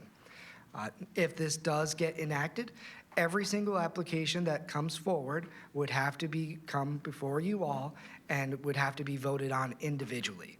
Right, so if this goes forward as requested, it again does not grant exemption to any individual property, any individual project. They would have to each come forward to this board and be voted on in order to grant an exemption. It requires that in order to entertain the idea of an exemption, it must at least increase the value, the assessed value of the property by at least 25%. And the exemption, if granted on an individual property, would only be on the value of the improvements. Again, it's only on the value of the improvements. So given Manager McNeely's example, if you have a property that is assessed at $1 million, the township, if an exemption is granted at some point in the future, would still collect the same amount of real estate taxes we currently collect on that $1 million value assessment. What this program does, depending on which schedule is implemented, and there are two to choose from on a case-by-case basis, was that we would wait, depending on the schedule, either 2 years or 10 years, based on the opinion of the board, on collecting the increase in real estate taxes. So it doesn't impact what we're currently collecting. It would only be a promissory note to collect on the increase that would essentially not otherwise happen if a private developer didn't take advantage of this exemption, right? In order to even qualify, like I said, it has to increase the assessed value by 25%. It also needs to bring a property up to date. So problematic properties that have liens or back taxes, that all needs to be cleared off. We have to have a clear slate in order to even consider this exemption. And as I referenced before, there are two schedules. One that would be community-wide, which would be a 2-year exemption schedule. So if it's granted, year 1 would be an exemption on 100% of the value of the improvements. Year 2 would be 50%. And in year 3, the township would collect the full value on the 100% or the full value of the improvements. The other mechanism is what we're calling the deteriorated property track. Now, this is a little bit nuanced, has an extra step. If a property desires, and again, this would be based on a request, we would only respond by when it's requested by the property owner, the township can designate individual properties as deteriorated areas. And if the board chooses to designate that property as a deteriorated property, based, again, on the property owner's request, we wouldn't be going out doing this to people. They have to ask for it. That opens up a 10-year tax abatement, where every year there's a 10% graduated schedule. So example 1, it would be 100% exemption, then 90, then 80, then so on and so forth, increasing in the amount we collect on the improvements by 10% until in year 11, we're seeing 100% of the increase in the property taxes based on the improvements made. But Long story short, this is an enabling legislation. We have talked with our partners at the county and the school district, who are both supportive of this effort, and they assure us, and again, nothing's taken for granted, but they are going to be entertaining conversations about this in early 2026. And there is a provision in this ordinance, if adopted, that this ordinance would not trigger until those other two entities adopt similar ordinances. So this would essentially lay dormant until the school district and the county enact an Act 58 program. And with that, try to be brief, but any questions, I'm happy to answer. Thank you, Brandon. Or do any members of the public here with us tonight have any questions or comments on this item? Seeing none, same question, Jody, for any residents online. Okay. Just a minute. Ms. Seltzer has raised her hand. Okay.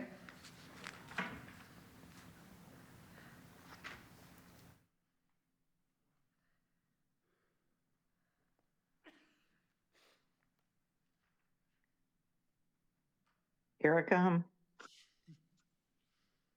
Hi. Is this the same thing as was discussed about the property at the Knox home, or is this something different? This is something different? Okay, I have to look this up. All right, thank you. Thank you, Ms. Seltzer. Jody, any other community members? No. Okay. All right, so now it's time for committee member questions and comments. Brandon, I did something that I don't typically do, which is I read the ordinance. I read the memo, which I always do, but I decided to read the ordinance. And some of the language is vague, and it concerns me. For example, the memo says, would require adoption of a similar program by the county and school district, as you told us. And it says so that leads me to ask the question, shouldn't the ordinance, I don't like that language in the memo, but the memo is, what's in the ordinance is what matters. Shouldn't it say in the ordinance,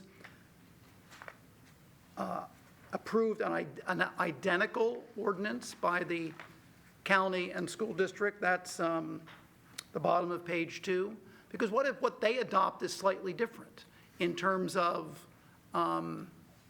percentage, not 25%, it's 20%, not median income 60%, but it's 50%. I mean, this is contingent on those two bodies acting, but shouldn't they have to act in an identical way for this to be practical and workable? Great catch, Commissioner. Good. So regarding, let me hit the 50% AMI question first. If they were to enact an Act 58 program, they would have to use 60% AMI. That is written into the Pennsylvania Act 58 of 2022. That is mirrored exactly from the state legislation. So if they were to do a program, they would have to use 60% AMI.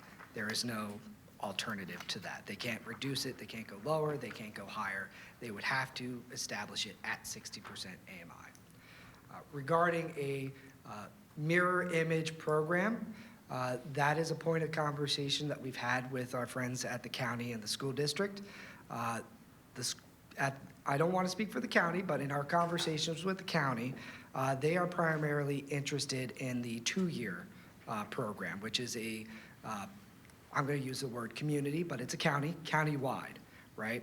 And the understanding in our conversations with them is that they would only do the 2-year program because they do not want to necessarily get involved in municipalities designating individual properties as designated. They felt that it was more comfortable to leave that out of their portion or what they adopt and allow that to be something that's solely vested in the municipality and potentially the school district as well. And regarding the school district, we wanted to make it vague enough that it would accommodate whatever the county adopts, whether it be the 2-year and the 10-year, or the school district adopts. We hope it's mirror image to us, but we can't necessarily guarantee that. So it allows us a degree of flexibility in that. So the county adopts only the one category, which is the 2-year. It declines to 0 in 2 years. Yep, in 3 years, but yes. So that's all that's applicable. Is that correct? For the county portion of what they collect for real So that we estate would be taxes. potentially having a 10-year declining balance, and they would be having a 2-year declining balance. Yeah, to me, that's, doesn't sound right to me. Top of page 4, there are exemptions on property tax if you have to be current on your property taxes and compliant with all building codes. Yet if you have an installment plan, you can get an exemption from being current on your property tax. Why would we agree to that?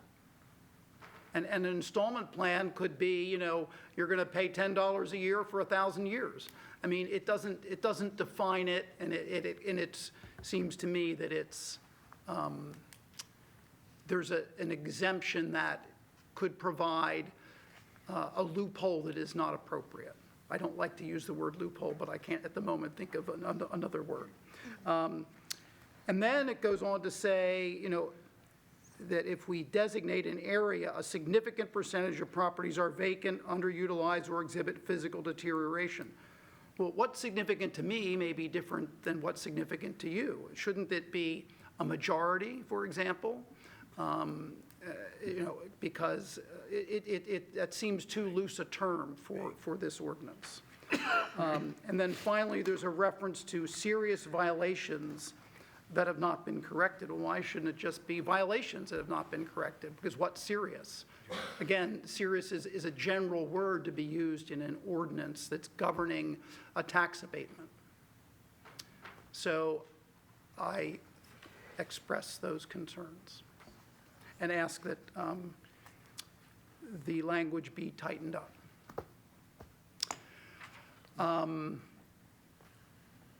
Do other committee members have any questions or comments? Commissioner Bernheim.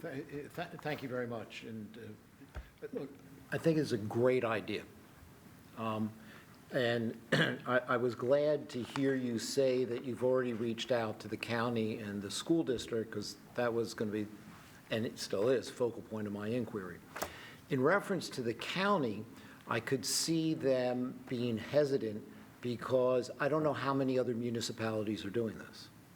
So the more municipalities do this, the more the rebates theoretically they would have, and then they would want to shrink it because it has a greater impact. So I wasn't surprised to then just hear you say that they're looking to do this in the shorter fashion. My view is, from the county perspective, we should take what we can get. From the school district, when the word tax rebate comes up, I don't think there's a member on this board that doesn't know where I'm headed. And that is my never-ending quest of the school board to do the same thing for our firefighters and to increase what they did. And we all know that when in 2020, or whatever, when the legislature allowed us to increase from 20% to 100% tax rebate for our firefighters, we did it the next week. We're still after the school board to do it, and they only went to $1,500 firefighters, and I've been saying to them, at least double that. And their response was that they were concerned with certain other mortgage rebates for individuals who were under whatever threshold, and I'm forgetting the exact term, for low income, that they may also have in their budget, which would have an impact. And at the time, I opined by looking into my crystal ball that the number of people that might take advantage of that, given what those parameters are, could be somewhere between 0 and 0. And indeed, that's how it came out. Surprise, surprise. So here, when we're talking about yet another rebate for the Lower Merion School District, I would hope that we can get them 100% up to the max that they're permitted to be in sync with us, because as we just had in our earlier display, pointed out once again, while of the taxes our residents pay, about 12% is from the township, similar to the county. The rest is the school board. That's the higher ticket price. in order for this to have an impact, we need to get the school board on board. So if we're tied into them doing that, whatever each of the members to my right and left can do with their own constituents to get to the school board and say, this is really important to make this fly. This is really important to make this fly. So I applaud that. And if there's anything we can do to help move the school board for this tax abatement, right after they do the firefighters, then no, seriously, we ought to do this because it's a great idea. So whatever we can do, let us know. Thank you very much. Other committee members with questions or comments? Commissioner Gilda Kramer. I have a couple of Are you comments next? and some questions. So I guess I'll ask my question first, which is, does the language that's in this ordinance track the statutory language? And do we need to use the precise language that's in here? And that may be a question for our solicitor before we change anything. So I can, real quick, go by one, because that is a nuanced question. This ordinance has been reviewed with Gil. We did sit down with our legal team with the actual language of Act 58. So a lot of the language in here, not all of it, is mirrored from the actual state legislation. As I referenced with Commissioner Zeloff's inquiry before regarding the definition of affordable housing unit, that is pulled directly from the state law, because it is only for individuals and families making 60% area median income or lower. So there are a lot of aspects of this proposed ordinance that is pulled directly from Act 58 of 2022. Okay, my second question is, am I correct that we are the first municipality in Pennsylvania to be considering adopting this creative program that was adopted by the state 3 years ago? I knew this question was going to come up, and the answer is yes. However, I have, that is, the first comment that came up in our conversations when we started this roughly a year ago at the Ad Hoc Affordable Housing Committee when this idea was first pitched, and then in subsequent intergovernmental meetings with the school district was, why isn't no one else doing this? It was adopted in 2022. It's 2025. There's a time gap, right? So I will, prescribe this to and kind of answer Commissioner Bernheim's question a little bit. A lot of municipalities are, I'm going to use the word cautious by nature. Many municipalities, at least the ones I'm familiar with and I've worked for in the past, they don't want to be first. They rather someone else do it, see how it works, or what doesn't work, and then take it and replicate it. One of the things about Lower Merion, and one of the things I really do enjoy about working here in this township, is that a lot of municipalities look to the Lower Merion because we often do things others aren't. And we are often at the forefront of a lot of programs and a lot of actions. And I would prescribe this, Act 58 of 2022 being one of those. You look around, not many others are doing what this township is doing for affordable housing. Not many townships have the ability to invest $1.7 million for a nearly $20 million affordable housing project that was started by the township. And similarly, not many others have the resources that, staffing resources, and I will commend our staff. We have one of the best staffs in the Commonwealth, if not the Northeast, and I've interacted with a lot of states over the last year in one of my other roles.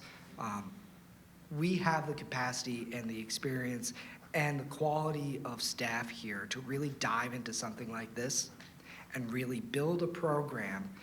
It's not going to be perfect, as Commissioner Zeloff highlighted a few items in the draft ordinance that we can look at, right?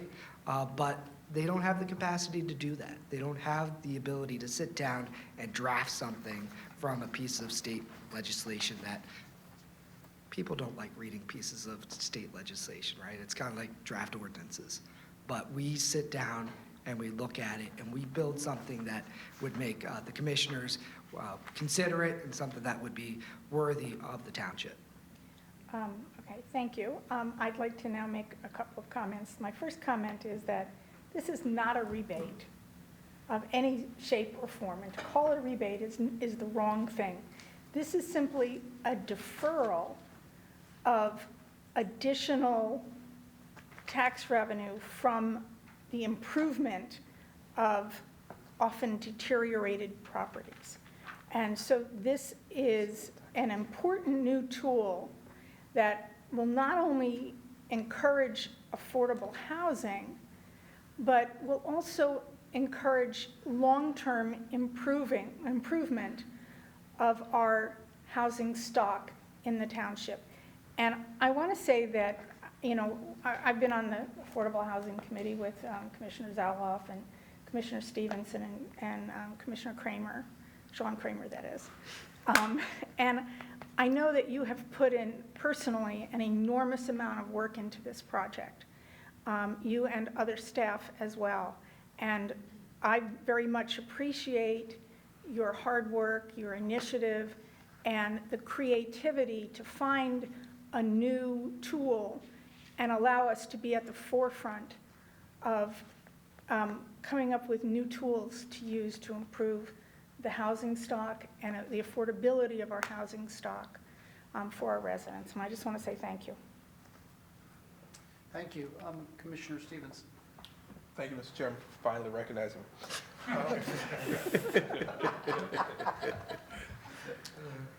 When you lean back, I can't always see. When I had my hand out here like that, it's the first time you've probably seen my hand raised, though.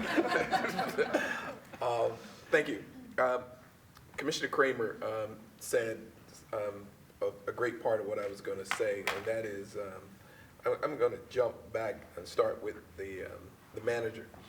Manager Ernie has, you know, allowed you to take the lead on that, so that says a lot about that piece. So starting from the top, and also, you know, and the management comes from the Board of Commissioners, and like Commissioner Kramer said, you brought this idea forth, and there was a lot of questions and a lot of pushback on some of those things, but the fact that you have taken this, and the fact that we're the first township doesn't matter to me. It's that the fact that you were and your team and were able to continue to bring it here at this point. That says the commitment and the focus you have.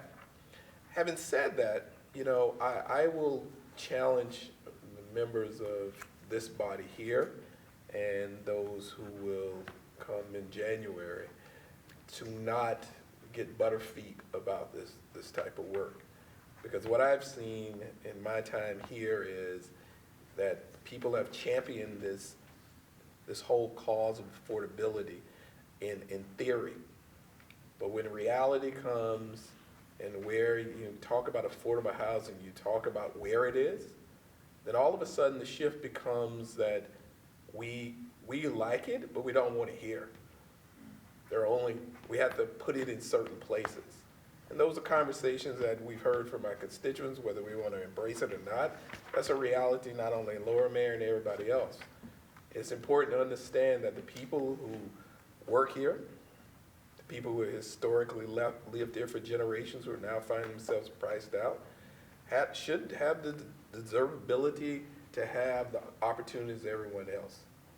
Now, of course, I can say my speech about the best way to do it is in zoning, but I won't do that tonight. However, I will say that it will be important that folks push back when people stereotype what affordable housing means. And it doesn't mean those people. Affordability is for our people.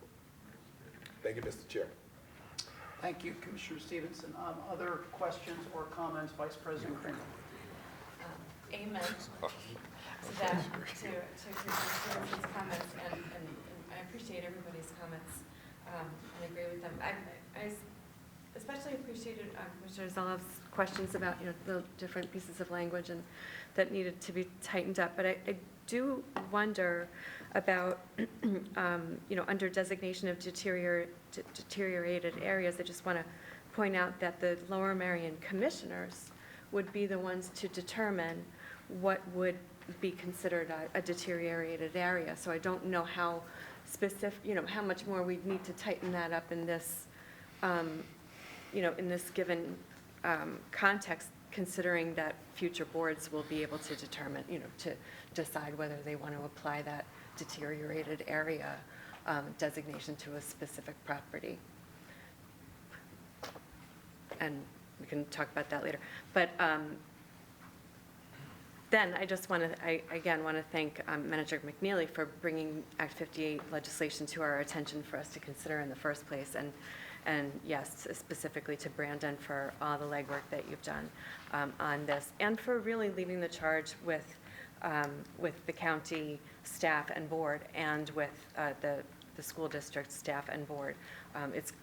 It's apparent, I think everybody would agree that we wouldn't be having these conversations among the three entities if you hadn't taken the lead in really understanding this opportunity and explaining it so well to the other bodies for them to consider, because it's a little bit complicated. The Act 58 tax abatement stuff. Back on. Yeah, you did, and you did a great job. In my mind, this kind of opportunity is great. It's a win-win. We get to incentivize with no upfront dollars of our own, affordable housing development in the township, right, and making more, housing available to people of lower middle incomes. And there was another thing I'm going to remember. Oh, and we're improving a property at the same time that may not have been otherwise been improved because it wouldn't have been attractive to a potential developer to improve it. So it adds to the entire community. We're improving properties that wouldn't otherwise be attended to. We're also increasing future revenues, right, by improving properties that wouldn't otherwise be improved. So I think it's a win all around, and I hope that in whatever iteration we decide to do it, if we have to tighten up some language, we can do that, but I hope that will support it as a board. Thank you. Thank you. President Cynwyd. Thank you, Commissioners. I'm not going to repeat the things that my colleagues have said, other than to say this really has been a banner year for the Affordable Housing Committee. And I think we all owe a great debt of gratitude for that committee, which includes commissioners as well as staff working on this. And I want to recognize the creativity and hard work that people have mentioned, and also recognize that none of the affordable housing projects, whether it's Act 58 or Ardmore House 2, were Lower Merion by themselves, right?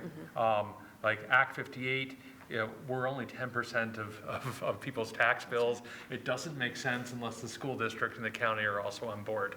And this committee and staff worked with the other governmental bodies to lead the charge on this and make sure that they were on board before moving this forward.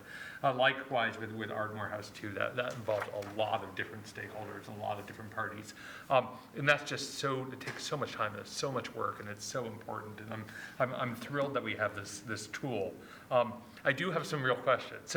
So is this by right? So like, let's say we adopt this, and someone comes forward and their project meets the criteria in here for the standard exemption. Do they automatically get it, or it comes to the board and the board can choose? The board has the right to choose or deny any single application. Okay, so that's But what no I one thought. gets it by right. And then if we designate an area, and I'm going to lose the language of it, a deteriorated area, is it the same thing? Applicant brings forward a project and we can choose to approve or deny that? That is correct. Okay, so I We just want to added a great deal understand. of flexibility Sorry, in that. go ahead. I'm sorry. The board will have options at every avenue upon designation of an exemption, whether it gets a deteriorated exemption or if it gets a deteriorated exemption schedule. The board will make that choice, and no one gets it by right. Okay, so and this is not an indictment of this. I think this is the legislation that the state gave us that we could do, and doing this is better than not doing it. And I absolutely think we should do it. I'm just thinking from an applicant's perspective. What they are looking at is going to the township and having the township either approve it or not, right? I presume they also have to go to the school board, and the school board also at that point would have the discretion whether to approve it or not. So even if they adopt identical legislation, right, it doesn't guarantee that, like, we don't get to decide that an applicant gets, to get this, incentive from all the governing bodies. Everyone decides individually. Yes, but I will add the clarification that the township has agreed to quarterback essentially this program. Okay. So we would be the initial intake. Okay. And the township That's would great to know. essentially do all the preliminary information, because the developer has to come to us first anyway regarding projects. And then we would loop in the school district and the county once we kind of give it the initial test. I will happily grant the school district the right to continue quarterbacking tax reassessments if we get to quarterback this, right? And they just They follow were along, all right? thrilled when we said we would handle the intake. Okay, okay. Well, hopefully that will stick. And then does every entity, does the school board, have they also agreed to follow our definition of deteriorated area? Or would they designate that themselves? That is a conversation point. Okay. And I'll leave it at that. Okay. Thank you very much. Thank you, Commissioner Zoff. What's your answer to that question? That's a conversation point. So we've outlined our definition of deteriorated. It is our hope, as with the rest of the draft ordinance, that the school district take it verbatim, and that is what the township staff will be advocating for. But we can't speak for the school district, so. Okay. Thank you, President Sinai. Others with questions or comments? Okay. Anybody with repeat questions? Do you want to ask that question? No, I think, well, thank you very much, but I think President Sinai put his, finger on the pulse of that. We don't get currently, maybe we want to negotiate for this, that whatever we decide doesn't necessarily bind the county and the school district. They would have, if we say yes, they would have the opportunity to say no. It's almost like a veto power. So if we're doing all the legwork, maybe we want to build into this, in the township you trust, and then they would, somehow be committed unless there's some, what was the term you didn't like the other day? Just a couple moments ago, something that was, significantly outrageous, But my point being, if we could do it so that we're making a determination, you also don't then have a developer going to 3 different bodies to get something approved makes sense. And I think we ought to be able to draft that so it's a one-shot deal who's ever making the application. And that would be our ideal world. Right. This is similar to the local economic revitalization tax abatement, or LRTA, that certain communities have. And I've seen that gone awry, where one entity approves it, another disapproves it.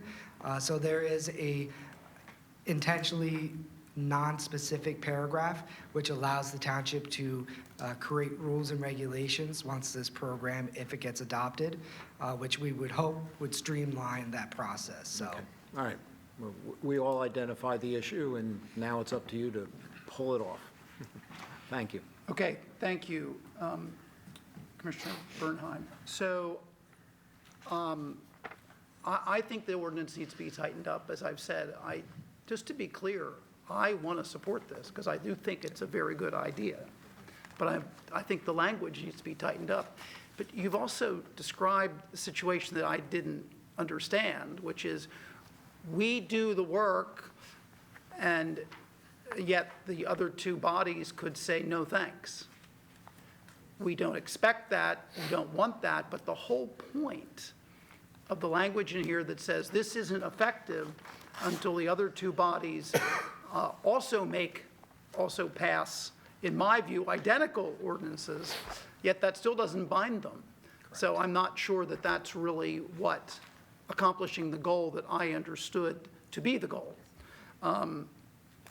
So we can ask staff to tighten this up between now and next Wednesday, because we have a board meeting next Wednesday. That's what I would prefer, in which case I would move to table until November 19th in a committee meeting prior to the board meeting. Second. Okay. I think with the table to a date certain, can we discuss, or do we just vote?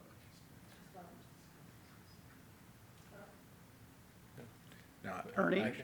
With the date certain, you can discuss. Good, okay. Okay, so the reason to do this is because of the concerns I've raised, I think the questions that President Sinai's asked, and a desire I've heard from many, including myself, to be able to advance this, but to do so in a way that is tighter than what's before us. So, other comments on the motion? Vice President Kramer. I'm not debating, no. I support, I think that makes sense to tighten this up so that we can all support it comfortably. Okay, President Sinai? I mean, perhaps a friendly alternative approach. I think November 19th is going to be a long meeting. And maybe it would be just more efficient if people who are in favor of voting for this now vote for it, and then we make the tightens up as amendments on Wednesday. It'll just sort of save a committee meeting, and we could just do that in the board meeting and accomplish the same. President Sinai, I can't hear. Okay, sorry. I was just saying that we could vote on this now. If people are in favor of moving it forward, then a week from today in the Board of Commissioners meeting, we can make amendments to the language. We have that ability. That saves us a committee meeting and just makes for a shorter night.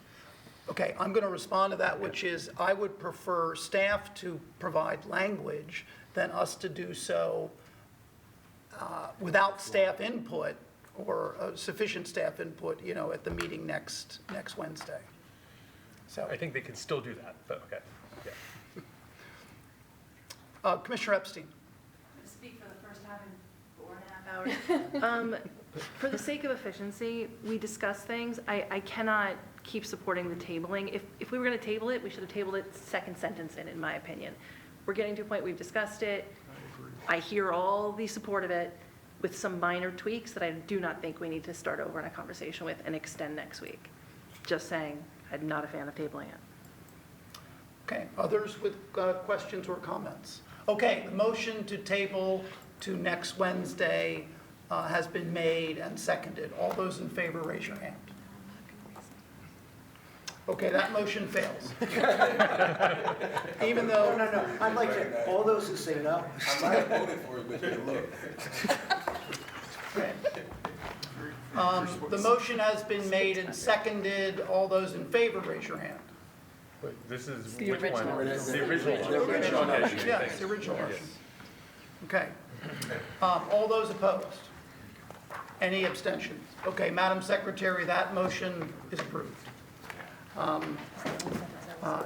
Then I guess, President Sinai, before I turn things back to you, I would ask staff to propose language to address the concerns that I've expressed, that President Sinai and President Bernheim have expressed, and others who I may not be remembering have expressed, that can be used in the meeting next week. Okay, President Sinai, that concludes the business of the Finance Committee for this evening, and although it took a long time, it was necessary to do so. Okay, thank you very much, Commissioner Zalov, and we have a series of important Finance Committee meetings. I appreciate your leadership of them. Thank you. Though I will say, I don't think I had any concerns about the language. I was just clarifying how it worked. Okay. But that's so be it. So we have one more item on the agenda for tonight, and that is the Administrative and Human Resources Committee, and I recognize its chair, Commissioner Woodring. Thank you, President Simon. So in the spirit of Flo Marion serving as the paradigm for municipalities across the Commonwealth, we have one item on the agenda tonight, and that item is the approval of a paid parental leave policy for all eligible full-time employees. So I'll start this by making a motion to recommend to the Board of Commissioners approval of a new 12-week paid parental leave policy for all eligible full-time employees, township employees, effective January 1st, 2026, and authorization to execute memorandums of understanding with the Fraternal Order of Police, Lodge Number 28, and the Lower Merion Township Workers Association accepting the paid parental leave policy. Do I have a second? Thank you, Vice President Kramer. I'll call on Brandon for an overview of the program or the policy itself first. Real quick. Quick. Real quick. We're asking for the board to consider a 12-week paid parental leave policy that would be applicable for all eligible full-time township employees. Conditions include that they must have been a full-time employee for at least 1 year. It would be effective starting January 1, 2026, so it's no retroactive application of the leave. And it would replace the current 2-week policy that is currently part of the FOP contract. That is part of the Memorandum of Understanding. The FOP has agreed to replace and remove their 2-week parental leave and replace it with this policy. It also includes a provision that if any employee does use parental leave, there is a condition that they would retain full-time employment status with the township 1 year after the use of the policy. Otherwise, they would be subject to paying back the parental leave. We do have our Human Resources Director, Beth Lillick, for any of the fine questions, but 12 weeks of paid parental leave. Awesome. Thank you, Brandon. First, I'll open it up to any public comment from the room. Anyone online? No one has their hand raised. All right, and then I'll turn it over for questions and comments from our committee. Ms. Seltzer just raised her hand. Hold that thought.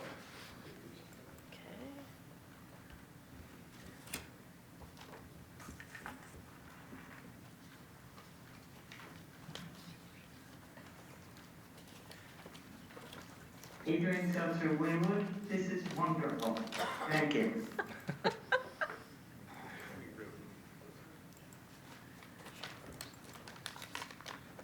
Wait for it. Yeah, I think he can just start. Yeah. Okay. No, thank you, Ms. Seltzer. With that, I'll open it up to the committee. Commissioner Stevens. Thank you for recognizing me first.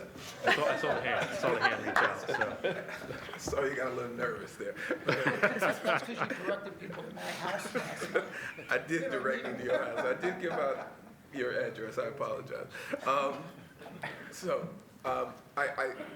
I agree with Ms. Seltzer that this is an excellent move.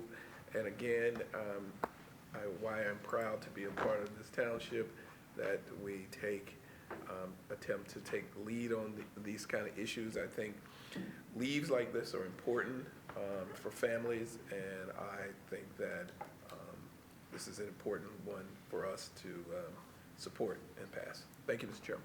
Thank you. Vice President Kramer. Thank you. Yeah, I agree. This is really exciting and super important. I want to thank everybody on the board for being strong supporters of this through the entire time that we've been deliberating about it, and for understanding the value of this to our employees' families. And I want to thank the township manager and assistant township manager and director of HR, who I'm very glad is joining us right now, for all of your work to draft a strong, well-considered policy that's going to work for the township. I know that, because it was novel, because this doesn't exist in too many spots in Pennsylvania, you really had to do your due diligence and come up with something that was strong, and so I appreciate all of your work on that. I'm just so happy that we're going to be benefiting our employees and their families this way. And it is a mutual benefit because we're going to be able to recruit more talent and retain it. It's a huge plus for us as well. And I think it's really neat how when we started talking about how to do this here, we quickly discovered that this could be financially feasible. Like, it was doable. It wasn't gonna be the tremendous burdensome cost that I think might deter some municipalities from exploring it. And we did learn that most local governments don't have this. I think we would be the first in Pennsylvania to have one outside of a couple of counties, a handful of counties, if I'm not mistaken. And so I would just like to volunteer Brandon as a resource for other townships if they consider doing so. And I hope that they will, because there are many, many municipal employees across the state who could, or the Commonwealth, who would really benefit from this, that they would reach out to Lower Merion Township. I'm sure that we would be happy to provide our wisdom to them so that they could adopt this too. And I just want to thank the township employees for all you do. And we really appreciate you and your service to the community and the contributions that you and your families make to our well-being. So there you have it. Thank you. Commissioner Churchill. Thank you. I would just like to thank Vice President Sean Kramer for her leadership in this issue. Thank you. Thank you. Dr. Rossman. I'd like to second her motion, Commissioner Kramer's motion. So I'd like to grant it for. Gotcha. Understood. Thanks, Lou. President Cynwyd. Thanks. So the hour is running late.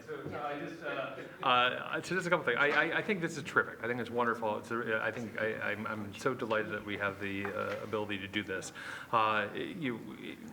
It's a competitive world out there for talented employees. And we need to be competitive as an employer. But more than that, I think, what we're seeing is that, this board's policies are reflecting what we think the values should be. And when we have our policies reflect our values, our employees that we attract also share our values as a community, as a township, and as an organization. I think it's terrific. And I'm delighted that we're doing this. But I especially want to underscore the thanks for Vice President Kramer. For this is the policy that I think would not be here if it was not Vice President Kramer starting 2 years ago saying we should do this, this is important, asking staff who did a terrific job to work on it, following up, seeing where it was, figuring out when we can move it forward. We ran into some roadblocks along the way, making sure it continued and making sure, with perseverance and dedication, in a recognition of just how important of a policy this is, getting it in front of us to vote on. My deepest gratitude for that. Appreciate it. Thank you, Commissioner Woodring. Commissioner Bernheim. Yeah, thank you very much. At the risk of being redundant, but just to add one other flavor to this, if I may point out something, is that, and there, Vice President Kramer and Commissioner Epstein, I think, made a very valid point when we were having some discussions and a question was raised, well, for the FOP, we're not negotiating the contract, but yet we're changing the terms of the contract. And the point that was raised that if this is the right thing to do, then the right time to do it is now, that there is no reason to go ahead and wait to go ahead and do that. And I personally appreciated how well that point was articulated, and I think the fact that the board is doing this in this type of situation or in this type of environment and at this time and not waiting for contract negotiations speaks very, very highly of the board and all the leadership of the people that did this. And, my hat's off to all of them for being leaders. So at this point, I'll just say thank you. Thank you very much, Commissioner Woodring. Thank you, Commissioner Brown. Any other comments? Ernie? If I may, one more thank you. This policy would not be workable if we had to have 2 or 3 different policies. And we were able to work with the Fraternal Order of Police and with our Workers Association leadership to make sure that one policy is going to work for both unions as well as our non-union workforce. Otherwise, it would have been a nightmare to administer. And so I want to thank them for working with us on this. And I think I see Beth nodding her head. You bet. Thank you, Ernie. Commissioner Zeloff? Thank you, Commissioner Woodring. No question that simplifying things and keeping them the same across the board is the right way to go. But I don't think it's the right way to go to negotiate any terms of employment outside of the collective bargaining agreements or the negotiating process. It's not an easy process, as Ernie will be experiencing in 2026 on the 2 union contracts. And I think that it's the right way to do something like this is in the course of negotiations, which are going to be commencing shortly. So I will not be supporting this tonight. Thank you, Commissioner Zeloff. Any other comments, questions? All right, so I just wanted to conclude with my 2 cents, quick 2 cents. So I hope my colleagues find humor in me saying that, you know, I likely have some of the youngest kids on this board. And so this resonates close in timeline and proximity to my family. And while I won't sit here and speak about my wife's experience, because that's her story to tell, I will say I made it a point to try to take as much time off when my kids were born. And, you know, that was around a month each time. And I can't put into words how critical that month was, not only for assisting my wife in her recovery for both births, but also my own bonding with my 2 children. Still can't get them to eat their vegetables, but nevertheless, the bonding experience was something that you can't, you know, quantify that. And so I just want to kind of highlight this moment as like this is a proud moment for this township. And every member of this board should be proud that this is likely going to be voted and implemented. And I just wanted to echo my support for the staff and thanks to the staff for all the hard work that they put into this, and for Vice President Kramer and her push for this policy. That this is remarkable, easily one of the proudest moments in hopefully passing this that I'll ever have on this board, and we should feel proud about that. So with that, if there are no other comments or questions, we'll just call it to a vote. All those in favor? See Ray online as well. All those opposed? Any abstentions? Madam Secretary, that passes 13-1. Yes. President Sinai, that concludes the business of the Administrative and Human Resources Committee. Okay, thank you very much, Commissioner Woodring. And we are done with the public meeting for this evening, and we are going to go to the caucus room for a brief private meeting. Have a good night, everyone.